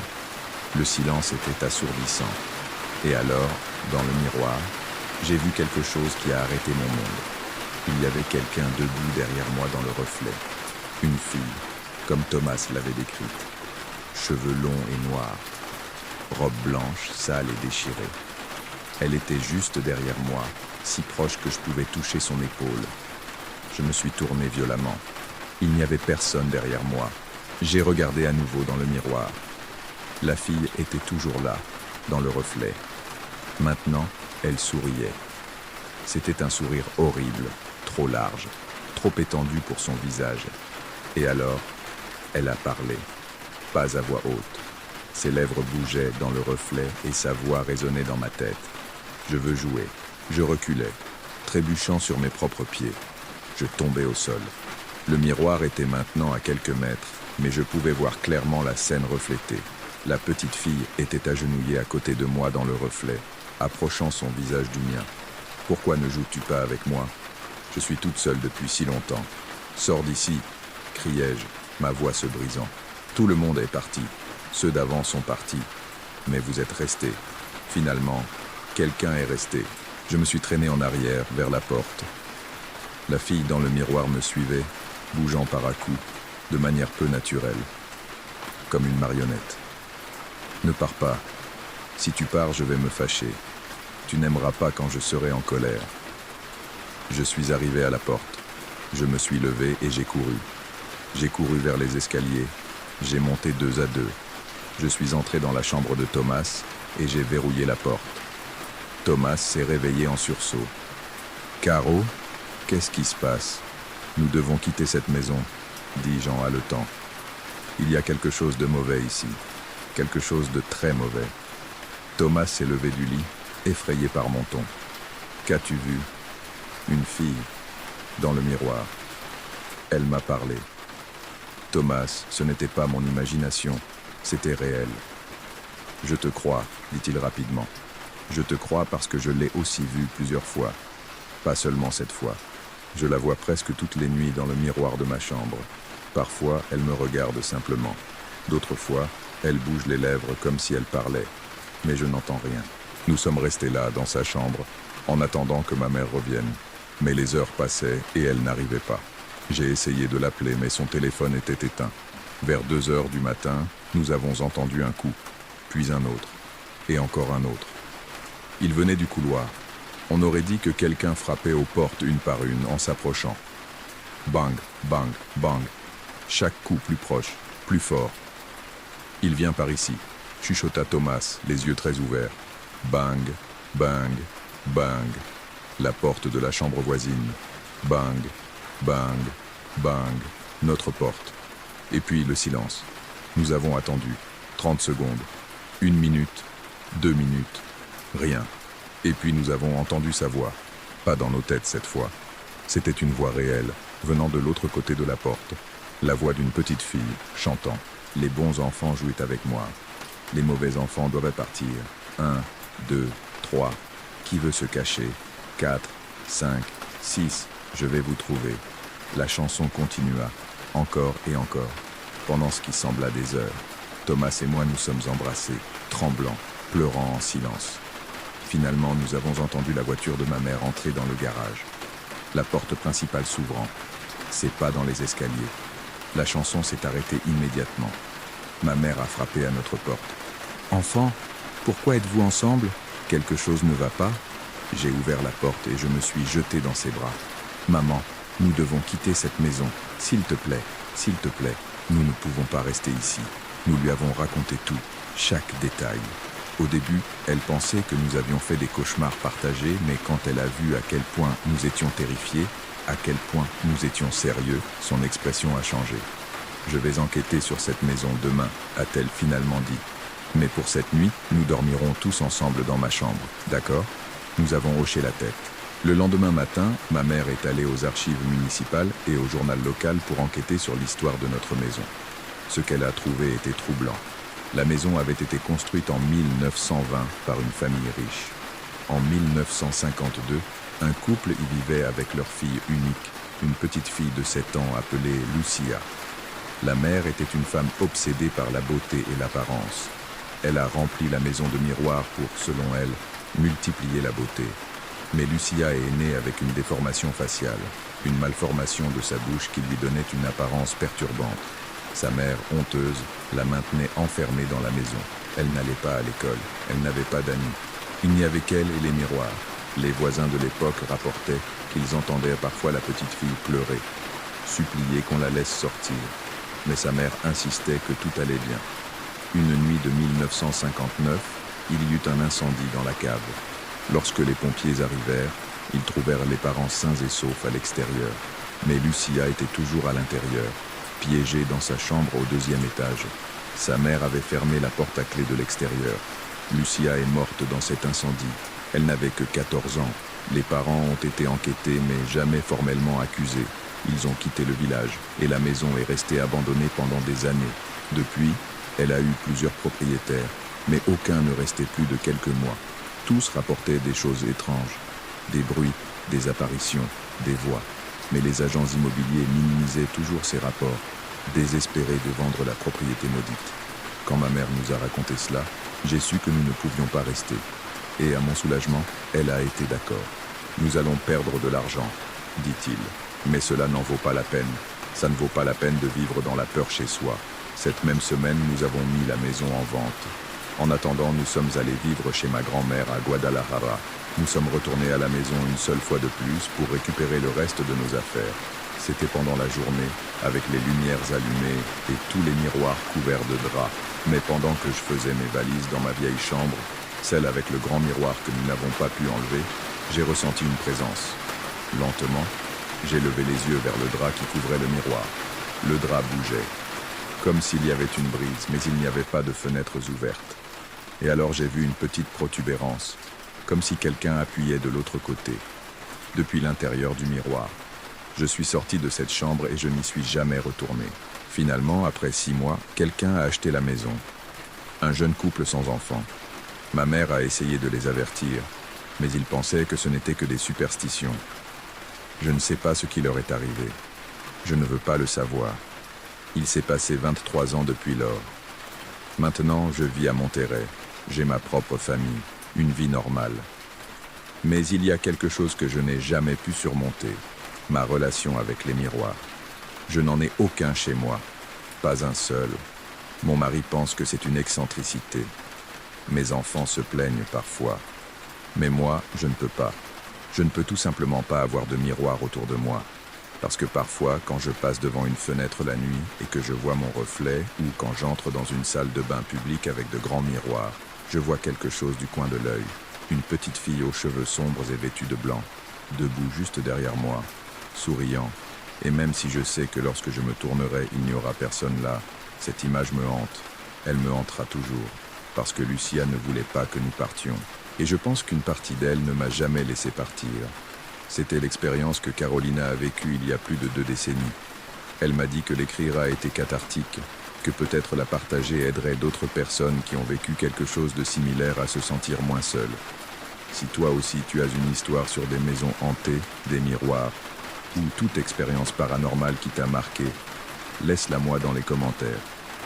Chaque histoire mérite d'être écoutée et respectée. Merci de m'avoir accompagné jusqu'ici. Repose-toi bien et on se retrouve pour la prochaine histoire.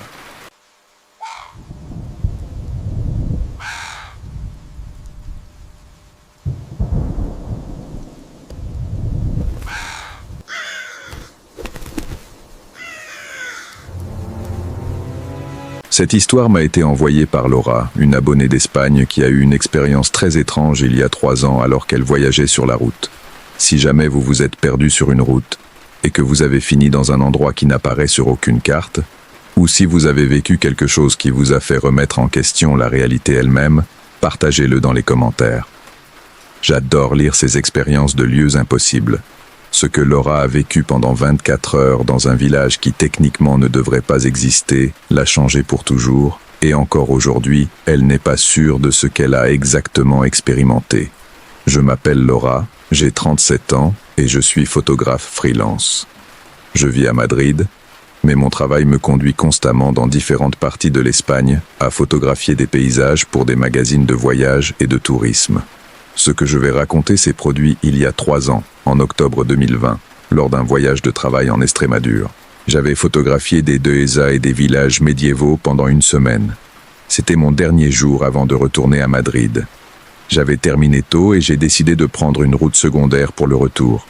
Une petite route qui traversait les montagnes et qui, selon mon GPS, me ferait gagner presque 1 heure. C'était un après-midi d'automne parfait. Le ciel était dégagé, les feuilles des arbres affichaient ces couleurs dorées et rougeâtres qui vous donnent envie de vous arrêter à chaque virage pour prendre des photos. La route était étroite, serpentant entre des collines couvertes de chênes et de lièges.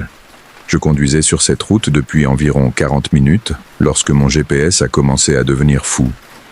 L'écran a commencé à clignoter, affichant des lignes de couleurs erratiques au lieu de la carte.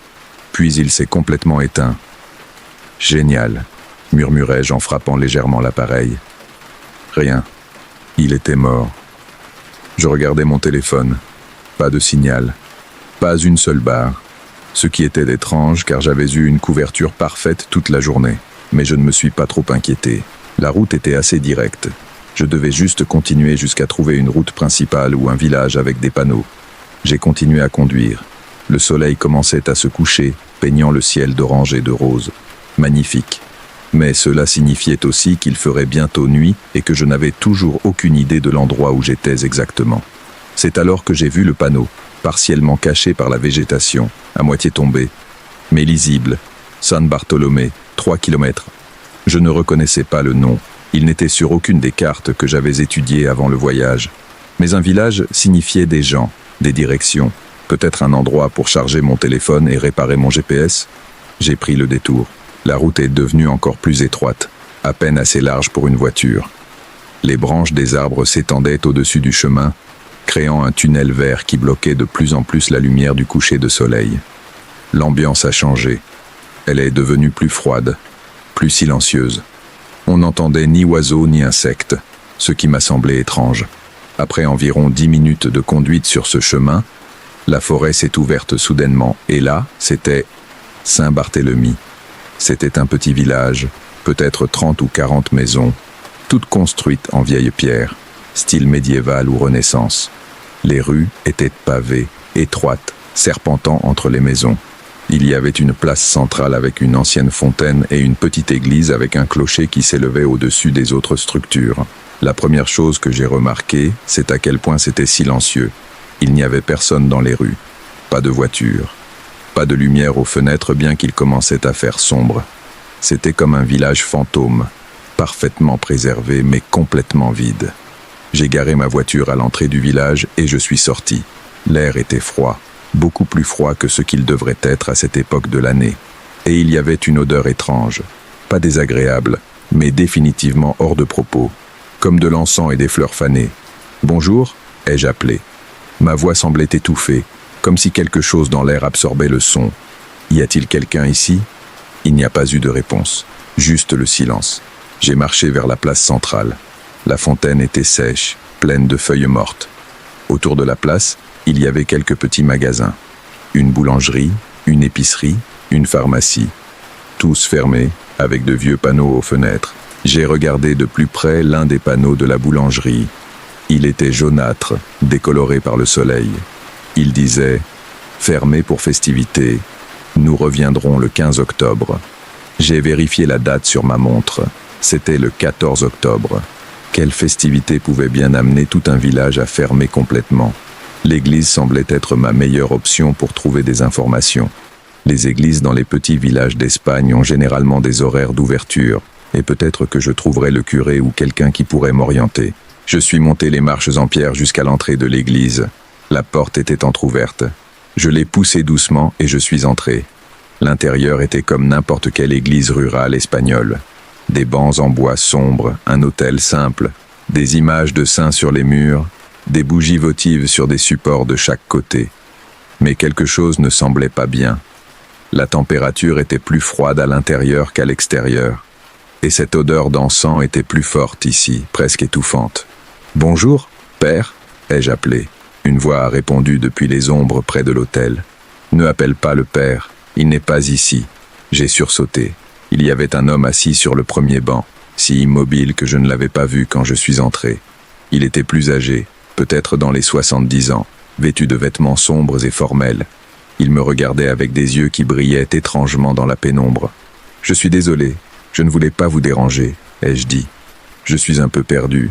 Mon GPS a cessé de fonctionner et j'ai besoin d'indications pour retourner à la route principale. » L'homme ne répondit pas immédiatement. Il me regardait simplement avec une expression que je ne pouvais pas déchiffrer. Enfin, il parla. « Comment es-tu arrivé ici ?»« Par la route.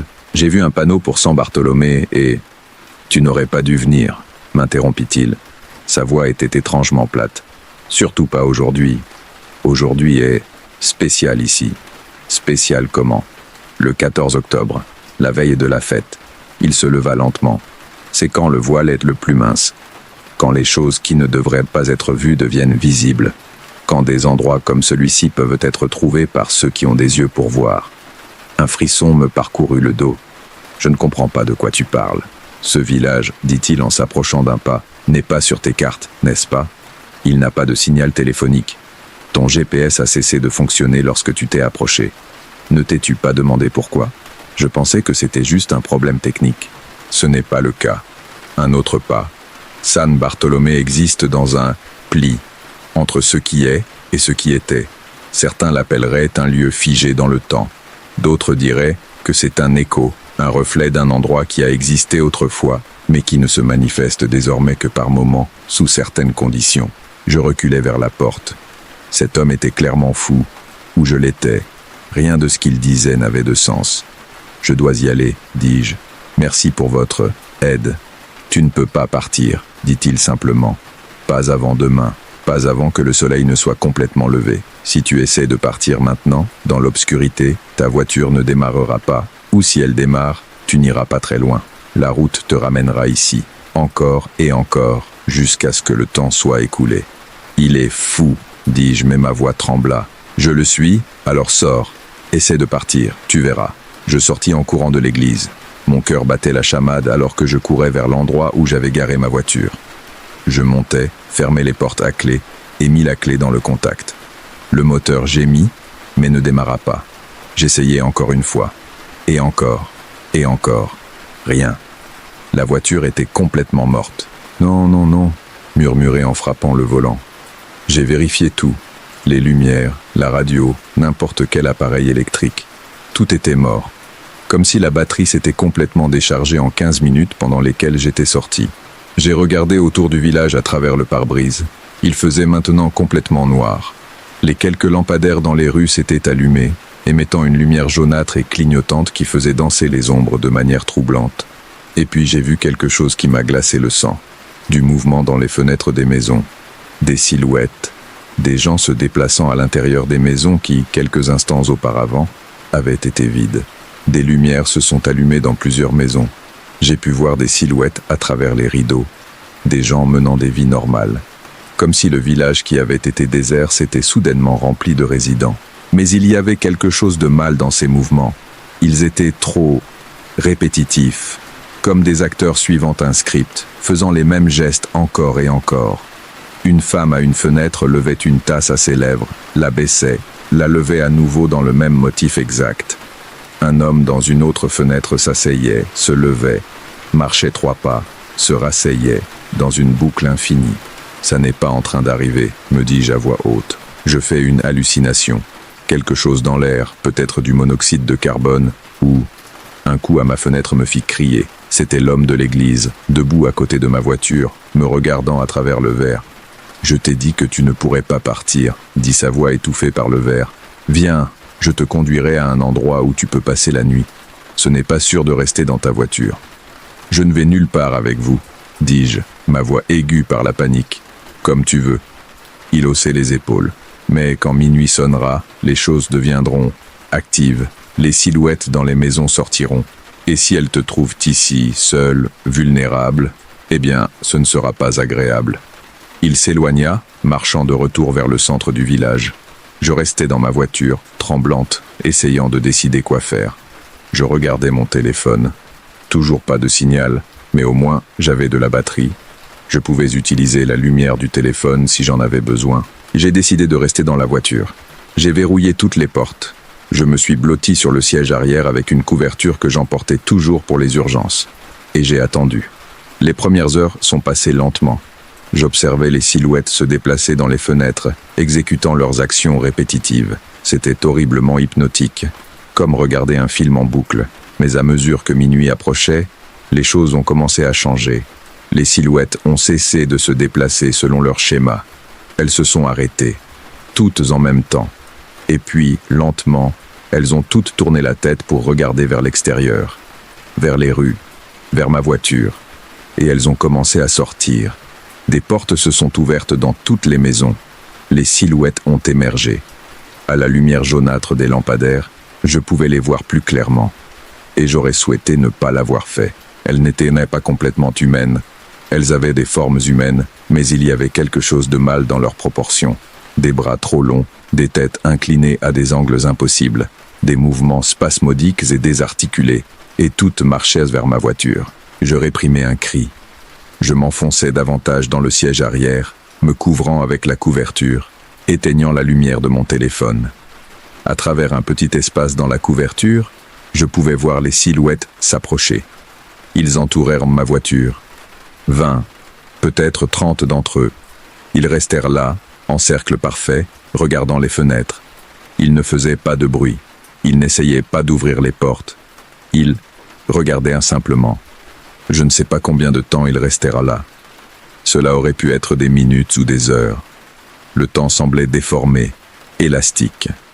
Je gardais les yeux fermés la plupart du temps, priant pour qu'ils s'en aillent, pour qu'ils me laissent en paix. Finalement, le son d'une cloche rompit le silence. Le clocher de l'église marquant 1 heure. Je comptais les coups. 12. Minuit. Les figures se sont dispersées soudainement.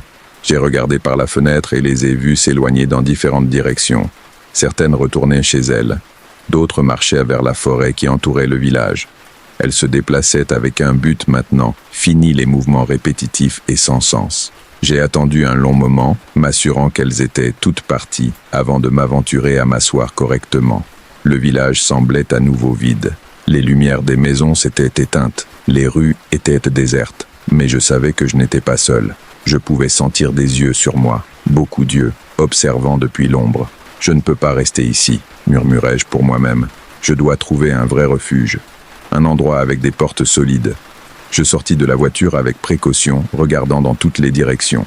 L'air nocturne était glacial. Mon souffle sortait en nuages blancs. J'ai pris mon sac à dos avec ma caméra et d'autres affaires essentielles et j'ai commencé à marcher vers le centre du village. Les maisons de chaque côté de la rue sombre semblaient m'observer. Des fenêtres comme des yeux vides. Des portes comme des bouches closes gardant des secrets. J'arrivais sur la place. La fontaine sèche semblait différente maintenant dans l'obscurité. Il y avait quelque chose en elle. Je m'approchais avec précaution, utilisant la lumière de mon téléphone. Il y avait des fleurs fraîches, soigneusement disposées autour du bord de la fontaine, et des bougies, des douzaines de bougies, dans différents états de combustion. Mais ce qui était le plus troublant, ce étaient les photos. Des vieilles photographies, certaines en noir et blanc, d'autres en couleur décolorée, toutes montrant des personnes, des familles, des enfants, des personnes âgées. Certains des visages avaient les yeux barrés d'encre noire. C'était un mémorial ou un autel. Mais pour qui? Pourquoi? Ce sont les victimes, dit une voix derrière moi. Je me suis retourné rapidement. C'était une jeune femme, peut-être de mon âge, vêtue de vêtements modernes, un jean et une veste. Elle avait l'air normale, humaine, pas comme ces autres figures. Victime de quoi? Demandai-je, ma voix à peine un murmure. De ce qui s'est passé ici, il y a 50 ans, le 15 octobre 1970. Elle s'est approchée davantage, et à la lumière de mon téléphone, j'ai pu voir son visage plus clairement. Il y avait de la tristesse dans ses yeux, une profonde tristesse. Tu n'as jamais entendu l'histoire de Saint-Barthélemy? Je secouai la tête. C'était autrefois un village prospère, petit mais plein de vie, jusqu'à ce que l'épidémie arrive. Pas une maladie normale, quelque chose de pire, quelque chose qui pénétrait dans l'esprit des gens, les rendait fous, violents. Ils ont commencé à s'entretuer, des familles entières détruites en une nuit de folie. Mon Dieu, murmurai-je. Quand c'était fini, presque tout le monde était mort. Les quelques survivants ont fui, jurant de ne jamais revenir.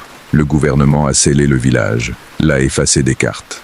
Officiellement, San Bartolomé a cessé d'exister le 15 octobre 1970. Mais il est ici. Je suis ici. Oui, dit-il avec un sourire triste. Le village est ici. Mais pas dans le sens que tu penses. C'est un écho. Un souvenir traumatique si fort qu'il a imprimé un reflet de lui-même dans la réalité. Et chaque année, dans la nuit du 14 au 15 octobre, l'écho devient tangible, visitable, pour ceux qui, par hasard ou par destin, trouvent le chemin. « Es-tu réel ?» demandai-je. « Je suis aussi réel que cet endroit, ce qui signifie que non, pas dans le sens que tu connais. » Elle tendit une main vers moi. « Je m'appelle Isabelle. J'avais 32 ans quand je suis morte ici. J'étais enseignante à l'école du village. » Je n'ai pas pris sa main. « Pourquoi me racontes-tu cela ?»« Parce que tu dois comprendre où tu es. Et tu dois savoir comment survivre jusqu'à l'aube. » Isabelle baissa sa main. « Les silhouettes que tu as vues, celles qui sont sorties des maisons, ce sont les victimes, ceux qui sont morts pendant la folie. Chaque nuit du 14 au 15, ils revivent leurs derniers moments. Ils cherchent à compléter ce qui est resté inachevé. Et s'ils trouvent un vivant parmi eux, ils essaieront de le faire partie de leur cycle. Comment puis-je rester en sécurité ? Trouve un endroit scellé. Un endroit où ils ne peuvent pas entrer. L'église serait idéale, mais l'homme que tu as vu là-bas, il est différent. Il n'est pas mort dans la folie. Il est resté après, comme gardien. Mais les années l'ont changé. Il n'est plus complètement fiable. Alors où ? Il y a une maison au bord du village, la maison de la doctoresse. Elle a essayé de sauver les gens, de trouver un remède. Elle est morte en essayant. Sa maison est protégée, bénie. Les autres figures ne peuvent pas entrer là. Va là-bas. Ferme la porte. Ne l'ouvre pas, peu importe ce que tu entends. Et attends l'aube. Viendras-tu avec moi ? Isabelle secoua la tête. Je ne peux pas. Je suis lié à cet endroit, à ce temps. Mais je peux te guider jusqu'à la maison. Elle commença à marcher. Suis-moi. Et ne t'arrête pas, peu importe ce que tu vois ou entends. Je l'ai suivie à travers les rues sombres du village. Isabelle se déplaçait avec assurance, connaissant chaque coin, chaque ruelle.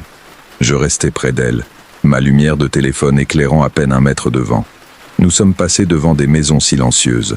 À travers certaines fenêtres, j'ai pu voir du mouvement, des ombres glissant sur les murs, des formes indéfinies traçant notre progression. Ne regarde pas, avertit Isabelle. Si tu établis un contact visuel, ils te verront, et s'ils te voient, ils viendront. Je gardais le regard en avant. Nous arrivâmes au bord du village.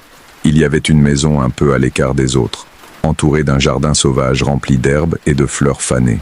C'était une maison à 2 étages, avec des volets en bois et une porte solide en chêne. « Voici la maison, dit Isabelle. La porte est ouverte. Entre, ferme-la, et ne sors pas tant que tu ne vois pas la lumière du soleil. Et toi ? Je vais bien. Je fais partie de cela maintenant. » Elle me sourit. « Bonne chance, Laura. Et si tu survives jusqu'à l'aube, sors d'ici et ne regarde jamais en arrière. Et s'il te plaît, raconte notre histoire, pour que les gens sachent que nous existions, que nous étions réels. Comment sais-tu mon nom ? Cet endroit sait beaucoup de choses. » Elle commença à s'éloigner, se dissolvant dans l'ombre. « Maintenant, vas-y, il ne reste plus beaucoup de temps. » Je montais en courant les escaliers de la maison. La porte était entrebâillée comme Isabelle l'avait dit. Je la poussai et entrai, la fermant derrière moi immédiatement. Il y avait un vieux verrou. Je le tirai. L'intérieur de la maison était étonnamment bien préservé. Il y avait des meubles recouverts de draps blancs, des livres sur des étagères. Sur les murs, des diplômes médicaux avec le nom Dr Elena Mendoza. J'ai rapidement exploré avec la lumière de mon téléphone. Le salon, une petite cuisine, un cabinet médical avec une vieille table d'examen et des étagères remplies de flacons de médicaments anciens. Je suis monté au 2e étage, 2 chambres et une salle de bain. J'ai choisi la chambre qui donnait sur l'arrière de la maison, loin de la rue principale. Il y avait un lit avec un vieux matelas, mais il semblait solide. Je me suis assise dessus, épuisé, essayant de traiter tout ce qui s'était passé.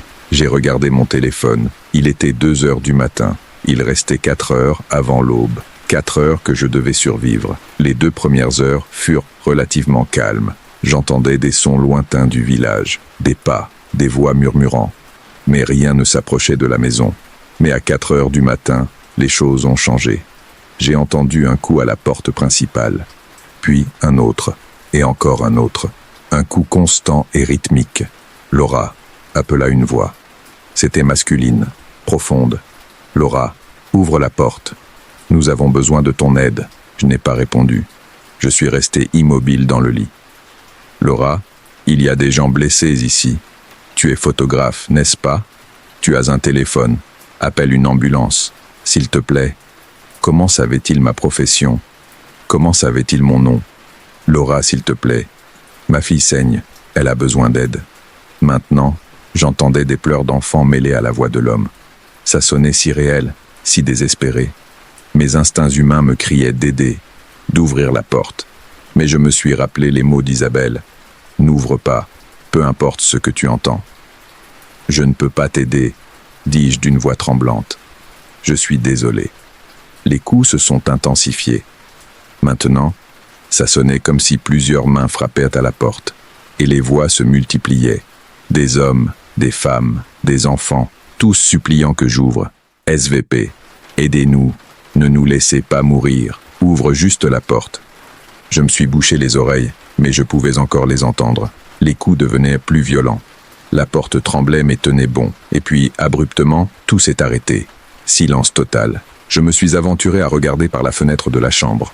Dans le jardin à l'avant, illuminé par la lumière pâle de la lune, il y avait des dizaines de silhouettes, celles que j'avais vues auparavant, toutes regardant vers le haut, vers ma fenêtre, et toutes souriaient. Des sourires trop larges, trop parfaits, pas humains. Je reculai de la fenêtre, mon cœur battant sauvagement. Le reste de la nuit fut un cauchemar de sons, des voix m'appelant, des coups contre les murs, des griffures sur les fenêtres. Mais la maison a tenu bon. Isabelle avait raison, elle était protégée. Finalement, après ce qui sembla une éternité, je vis la première lumière de l'aube filtrer par les fenêtres. Rose pâle au début, puis dorée, puis le blanc éclatant du jour. Les sons cessèrent instantanément. Je regardais par la fenêtre. Le jardin était vide. Les silhouettes avaient disparu. J'ai attendu 1 heure de plus, m'assurant que le soleil était complètement levé avant d'oser sortir. J'ai ouvert la porte avec précaution. Le village à la lumière du jour avait l'air différent encore une fois. Vide, silencieux, mais d'une certaine manière moins menaçant. Comme si la nuit n'avait été qu'un mauvais rêve. J'ai marché jusqu'à ma voiture. À ma surprise et mon soulagement, elle a démarré du premier coup. Comme s'il n'y avait jamais eu de problème. J'ai conduit hors du village aussi vite que je l'osais dans ces rues étroites. Quand j'ai atteint la route principale, mon GPS s'est soudainement réveillé. Mon téléphone affichait un signal complet. C'était comme si Saint-Barthélemy avait cessé d'exister à nouveau. J'ai conduit directement à Madrid sans m'arrêter. Ce n'est que lorsque j'étais dans mon propre appartement, avec toutes les lumières allumées et les portes verrouillées, que je me suis enfin permis de tout traiter. Avait-ce été réel ? Ou avait-ce été une sorte d'hallucination, peut-être causée par du monoxyde de carbone ? Ou une substance dans l'air ? Mais quand j'ai vérifié mon téléphone, j'avais des photos. Des photos que j'avais prises du village pendant la journée. La place, la fontaine, l'église. Et quand je les ai agrandies, j'ai pu voir quelque chose dans les fenêtres des maisons, des silhouettes, observant, attendant. J'ai enquêté pendant des semaines après. J'ai cherché des informations sur San Bartolomé et j'ai trouvé quelque chose. Des références dans des archives historiques, des articles de journaux de 1970 qui mentionnaient brièvement une tragédie dans un village reculé d'Extrémadure. Mais les détails étaient vagues, censurés. Et j'ai trouvé une liste des victimes. 129 personnes sont mortes entre le 14 et le 15 octobre 1970. Parmi les noms se trouvaient Isabelle Garcia, enseignante, 32 ans, et Elena Mendoza, médecin, 45 ans. Ils étaient réels. Ils avaient existé. Et d'une certaine manière, ils continuaient d'exister dans cet endroit entre les mondes, piégés dans l'écho de leur propre tragédie. Je ne suis jamais revenu. Je n'ai jamais essayé de retrouver le village. Mais chaque année, à l'approche du 14 octobre, je ressens un appel. Comme si Saint-Barthélemy me rappelait. Comme si Isabelle voulait que je revienne, que je leur tienne compagnie une nuit de plus. Jusqu'à présent, j'ai résisté, mais je sais que le village est toujours là, en attente, se manifestant chaque année à cette date précise. Et peut-être qu'un jour, un autre voyageur perdu trouvera ce panneau partiellement caché. Il prendra ce détour et passera 24 heures dans le village qui n'existe pas. J'espère juste qu'ils survivront aussi pour raconter l'histoire. Et ainsi se termine le récit que Laura m'a partagé. Elle m'a dit que depuis, elle évite de conduire sur des routes secondaires en Estrémadure, surtout près du 14 octobre. Les photos qu'elle a prises du village, elle les garde, mais elle ne les a pas montrées publiquement. Elle dit que quelque chose en elle lui avertit de ne pas le faire. Si jamais tu as visité un endroit qui semblait exister en dehors du temps normal, ou si tu as vécu quelque chose de similaire, partage-le dans les commentaires. Ces histoires de lieux impossibles me fascinent. Si tu as apprécié ce récit, abonne-toi pour plus d'histoires chaque semaine. Il y a beaucoup de mystères qui attendent d'être racontés. Prends soin de toi et fais attention aux détours que tu prends. On se voit la prochaine fois.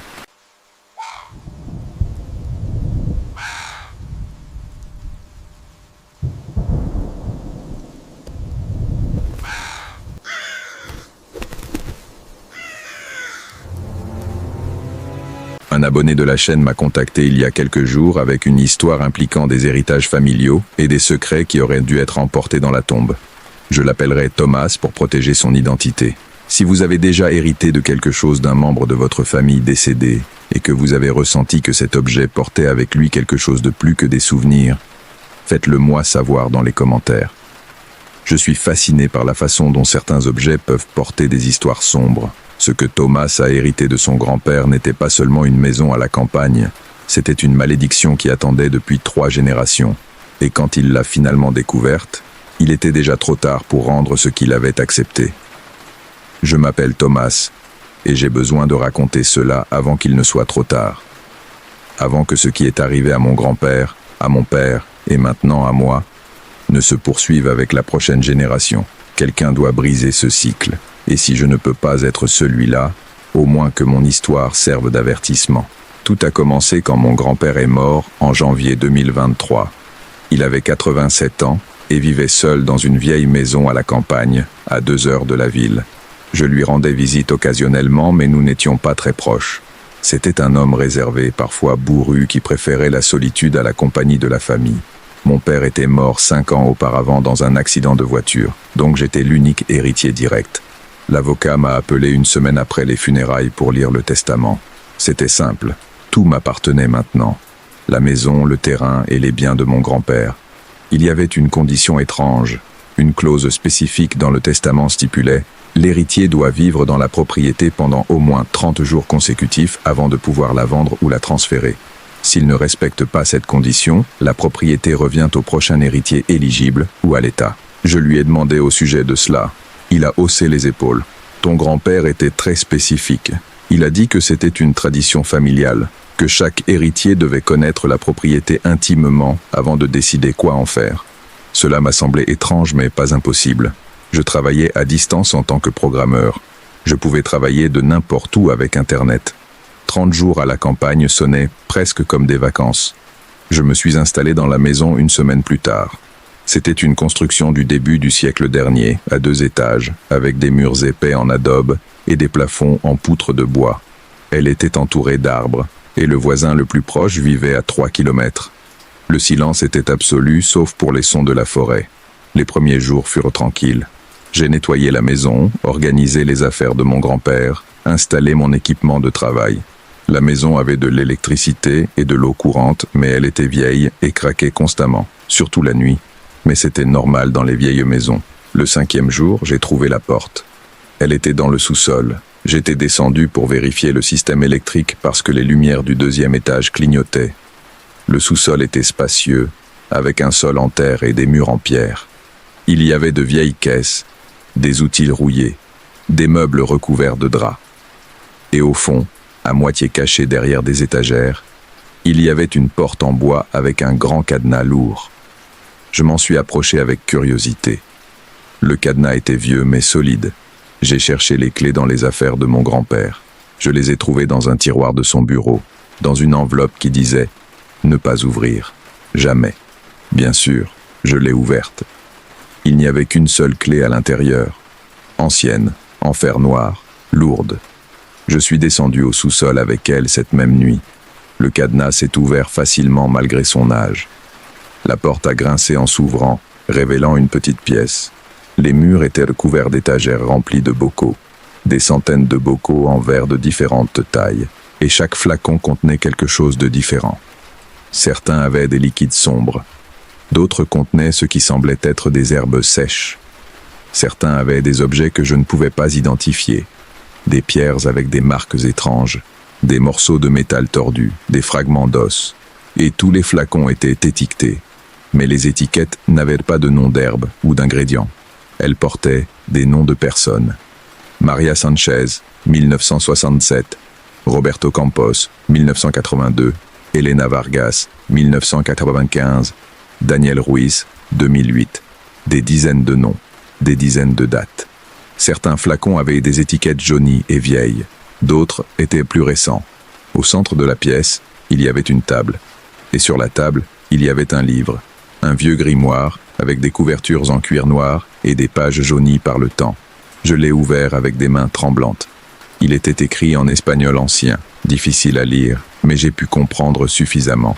C'était un livre de sorcellerie, de magie noire, des sorts, des rituels, des instructions pour faire des potions et des malédictions. Il y avait des annotations dans les marges. L'écriture de mon grand-père, date, observation, résultat des sorts qu'il avait réalisés. J'ai ressenti des nausées. Mon grand-père avait pratiqué la sorcellerie pendant des décennies, et tous ces flacons étaient des composants de ces sorts, chacun lié à une personne spécifique. J'ai fermé le livre et quitté cette pièce. J'ai fermé la porte et remis le verrou. J'ai monté les escaliers presque en courant. J'avais besoin d'air frais. J'avais besoin de traiter ce que j'avais vu. Cette nuit-là, je n'ai pas pu dormir. Je pensais toujours à ces flacons, à ces noms. Que leur avait fait mon grand-père à ces personnes? Étaient-ils des victimes ou étaient-ils des clients qui lui avaient demandé de l'aide? Le lendemain matin, j'ai cherché sur Internet certains des noms dont je me souvenais. Maria Sanchez était morte en 1967 dans un accident domestique. Roberto Campos avait disparu en 1982. Il n'a jamais été retrouvé. Elena Vargas avait subi un effondrement mental en 1995 et a passé le reste de sa vie dans une institution. Tous les noms que j'ai recherchés se terminaient en tragédie. Mort, disparition, folie, ruine. Mon grand-père n'avait pas seulement pratiqué la sorcellerie, il avait maudit des gens pendant des décennies et il avait conservé des composants de chaque malédiction dans ses bocaux. J'aurais dû appeler les autorités ou au moins détruire tout, mais quelque chose m'en a empêché.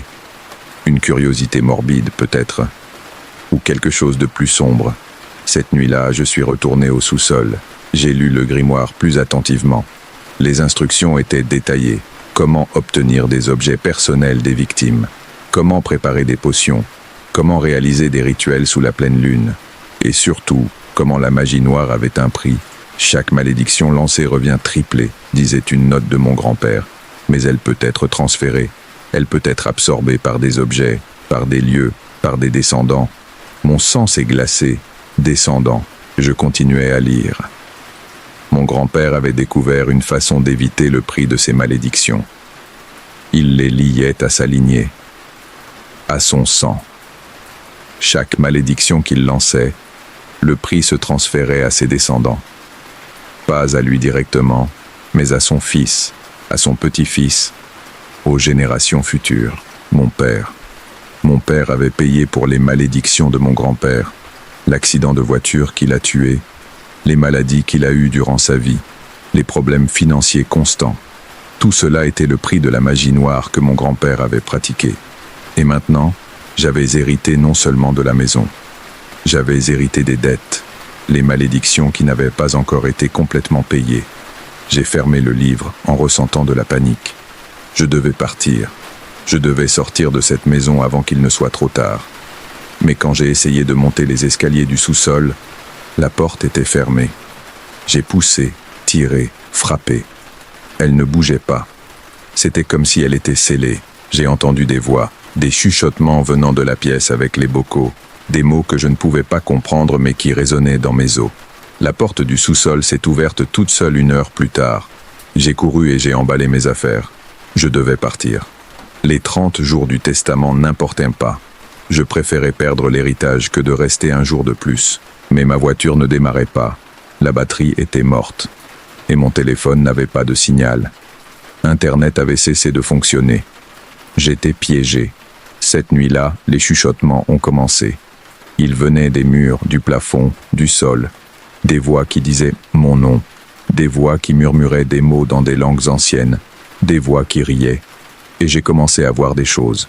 Des ombres qui se déplaçaient dans les coins de ma vision. Des silhouettes sombres qui disparaissaient quand je tournais pour les regarder directement. Des visages aux fenêtres qui ne devraient pas être là. Au 3e jour de ma captivité, j'ai trouvé autre chose dans les affaires de mon grand-père. Un journal. Pas le grimoire, mais un journal personnel où il écrivait ses pensées. Les entrées étaient troublantes.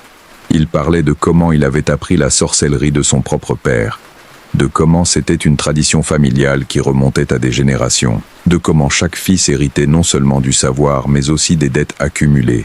Mon père m'a appris, écrivait mon grand-père dans une entrée de 1960.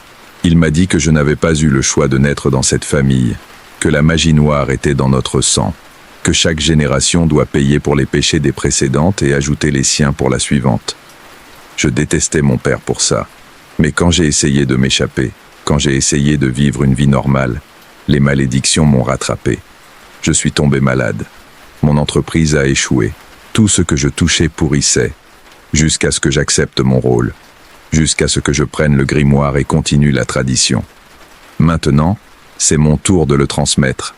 Mon fils paiera pour ce que j'ai fait, et son fils paiera après, et cela continuera jusqu'à ce que quelqu'un soit assez fort pour briser le cycle. Mais je ne pense pas que cela soit possible. Cette magie est ancienne. Elle est dans notre sang. On ne peut pas s'échapper. Des larmes coulèrent sur mon visage pendant que je lisais. Mon grand-père n'était pas un monstre. C'était aussi une victime, piégée dans un cycle que son propre père lui avait imposé. Et maintenant, je faisais partie de ce cycle. Les jours suivants furent un cauchemar. Les manifestations devenaient plus fortes. Des objets se déplaçaient seuls. Des portes s'ouvraient et se fermaient.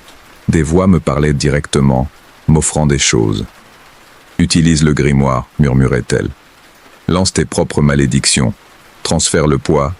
Passe-le à une autre personne, c'est la seule façon. »« Non », disais-je à voix haute. « Je ne vais pas continuer cela. Alors tu souffriras, comme ton père, comme ton grand-père quand il a essayé de résister. Le prix sera payé d'une manière ou d'une autre. » Je cherchais désespérément dans le grimoire un moyen de briser le cycle. Il devait y avoir quelque chose, une façon de mettre fin à cela sans le transférer à une autre personne. J'ai finalement trouvé quelque chose, un rituel, mais c'était dangereux. Il nécessitait que j'accepte toutes les malédictions en même temps, toutes les dettes accumulées par génération.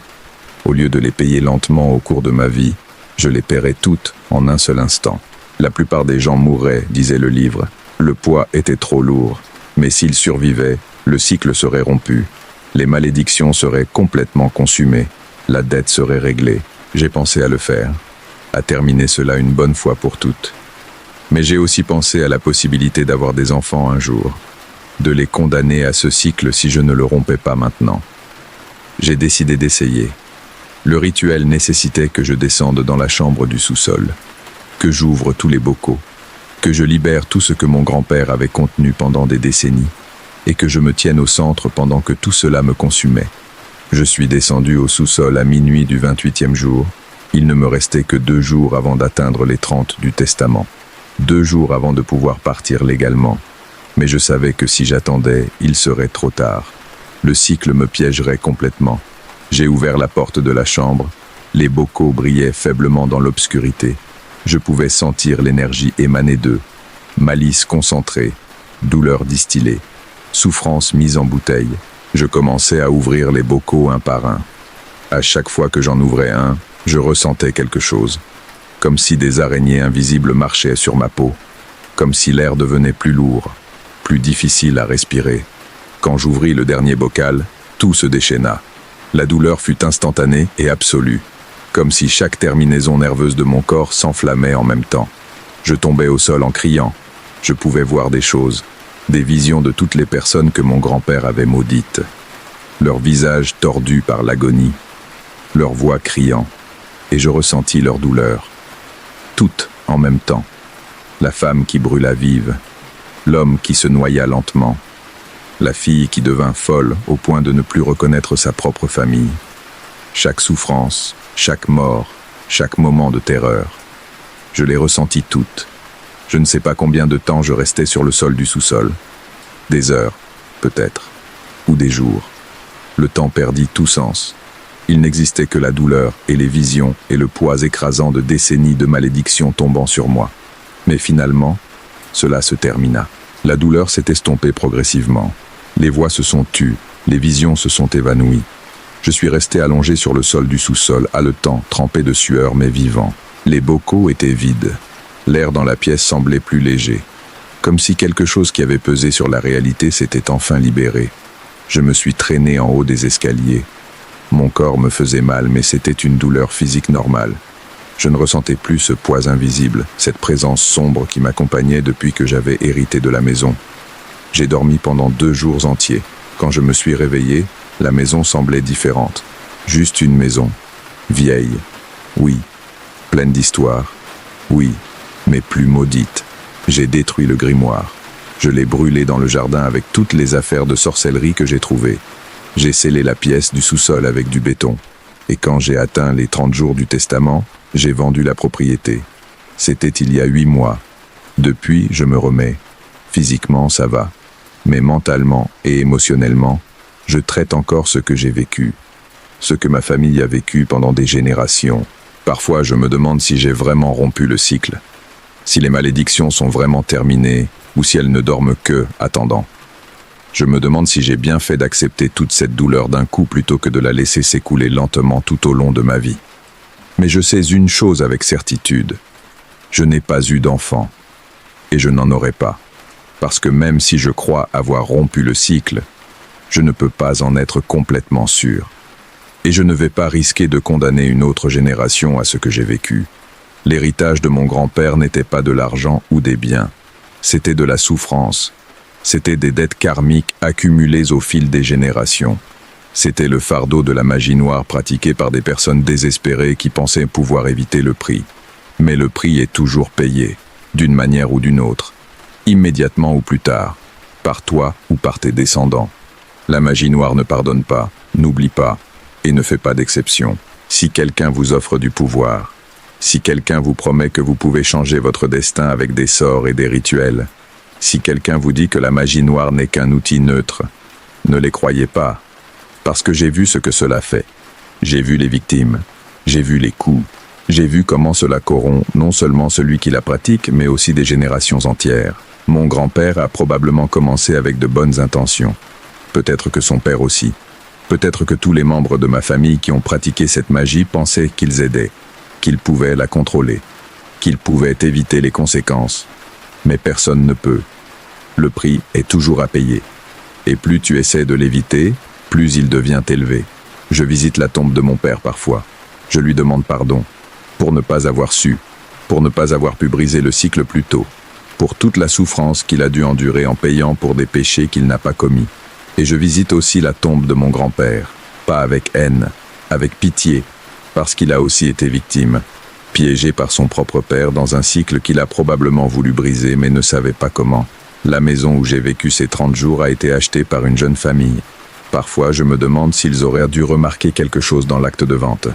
Mais la maison est propre maintenant, le sous-sol est scellé, le grimoire est détruit, les bocaux sont vides. Tout ce qui vivait là s'est consumé lorsque j'ai accepté toutes les malédictions, lorsque j'ai payé la dette en totalité. Du moins, je l'espère. Parce que si je me trompe, si quelque chose est resté derrière, si le cycle continue d'une manière que je ne comprends pas, alors que Dieu aide celui qui l'héritera ensuite. C'était l'histoire de Thomas. Il m'a dit qu'il vit maintenant une vie tranquille, qu'il a cherché de l'aide professionnelle pour traiter tout ce qu'il a vécu, et que chaque jour qui passe sans manifestation étrange le fait croire un peu plus qu'il a vraiment rompu le cycle. Si jamais vous avez hérité de quelque chose qui a apporté plus que ce que vous attendiez, ou si dans votre famille il y a des histoires sur des pratiques que personne ne veut discuter ouvertement, partagez-le dans les commentaires. Parfois, les secrets familiaux les plus sombres sont ceux qui se transmettent de génération en génération sans que personne ne remette en question leur origine. Prenez soin de vous Et rappelez-vous que tous les héritages ne sont pas des bénédictions. Certaines portent des dettes que nous n'avons jamais demandé à payer. À la prochaine histoire.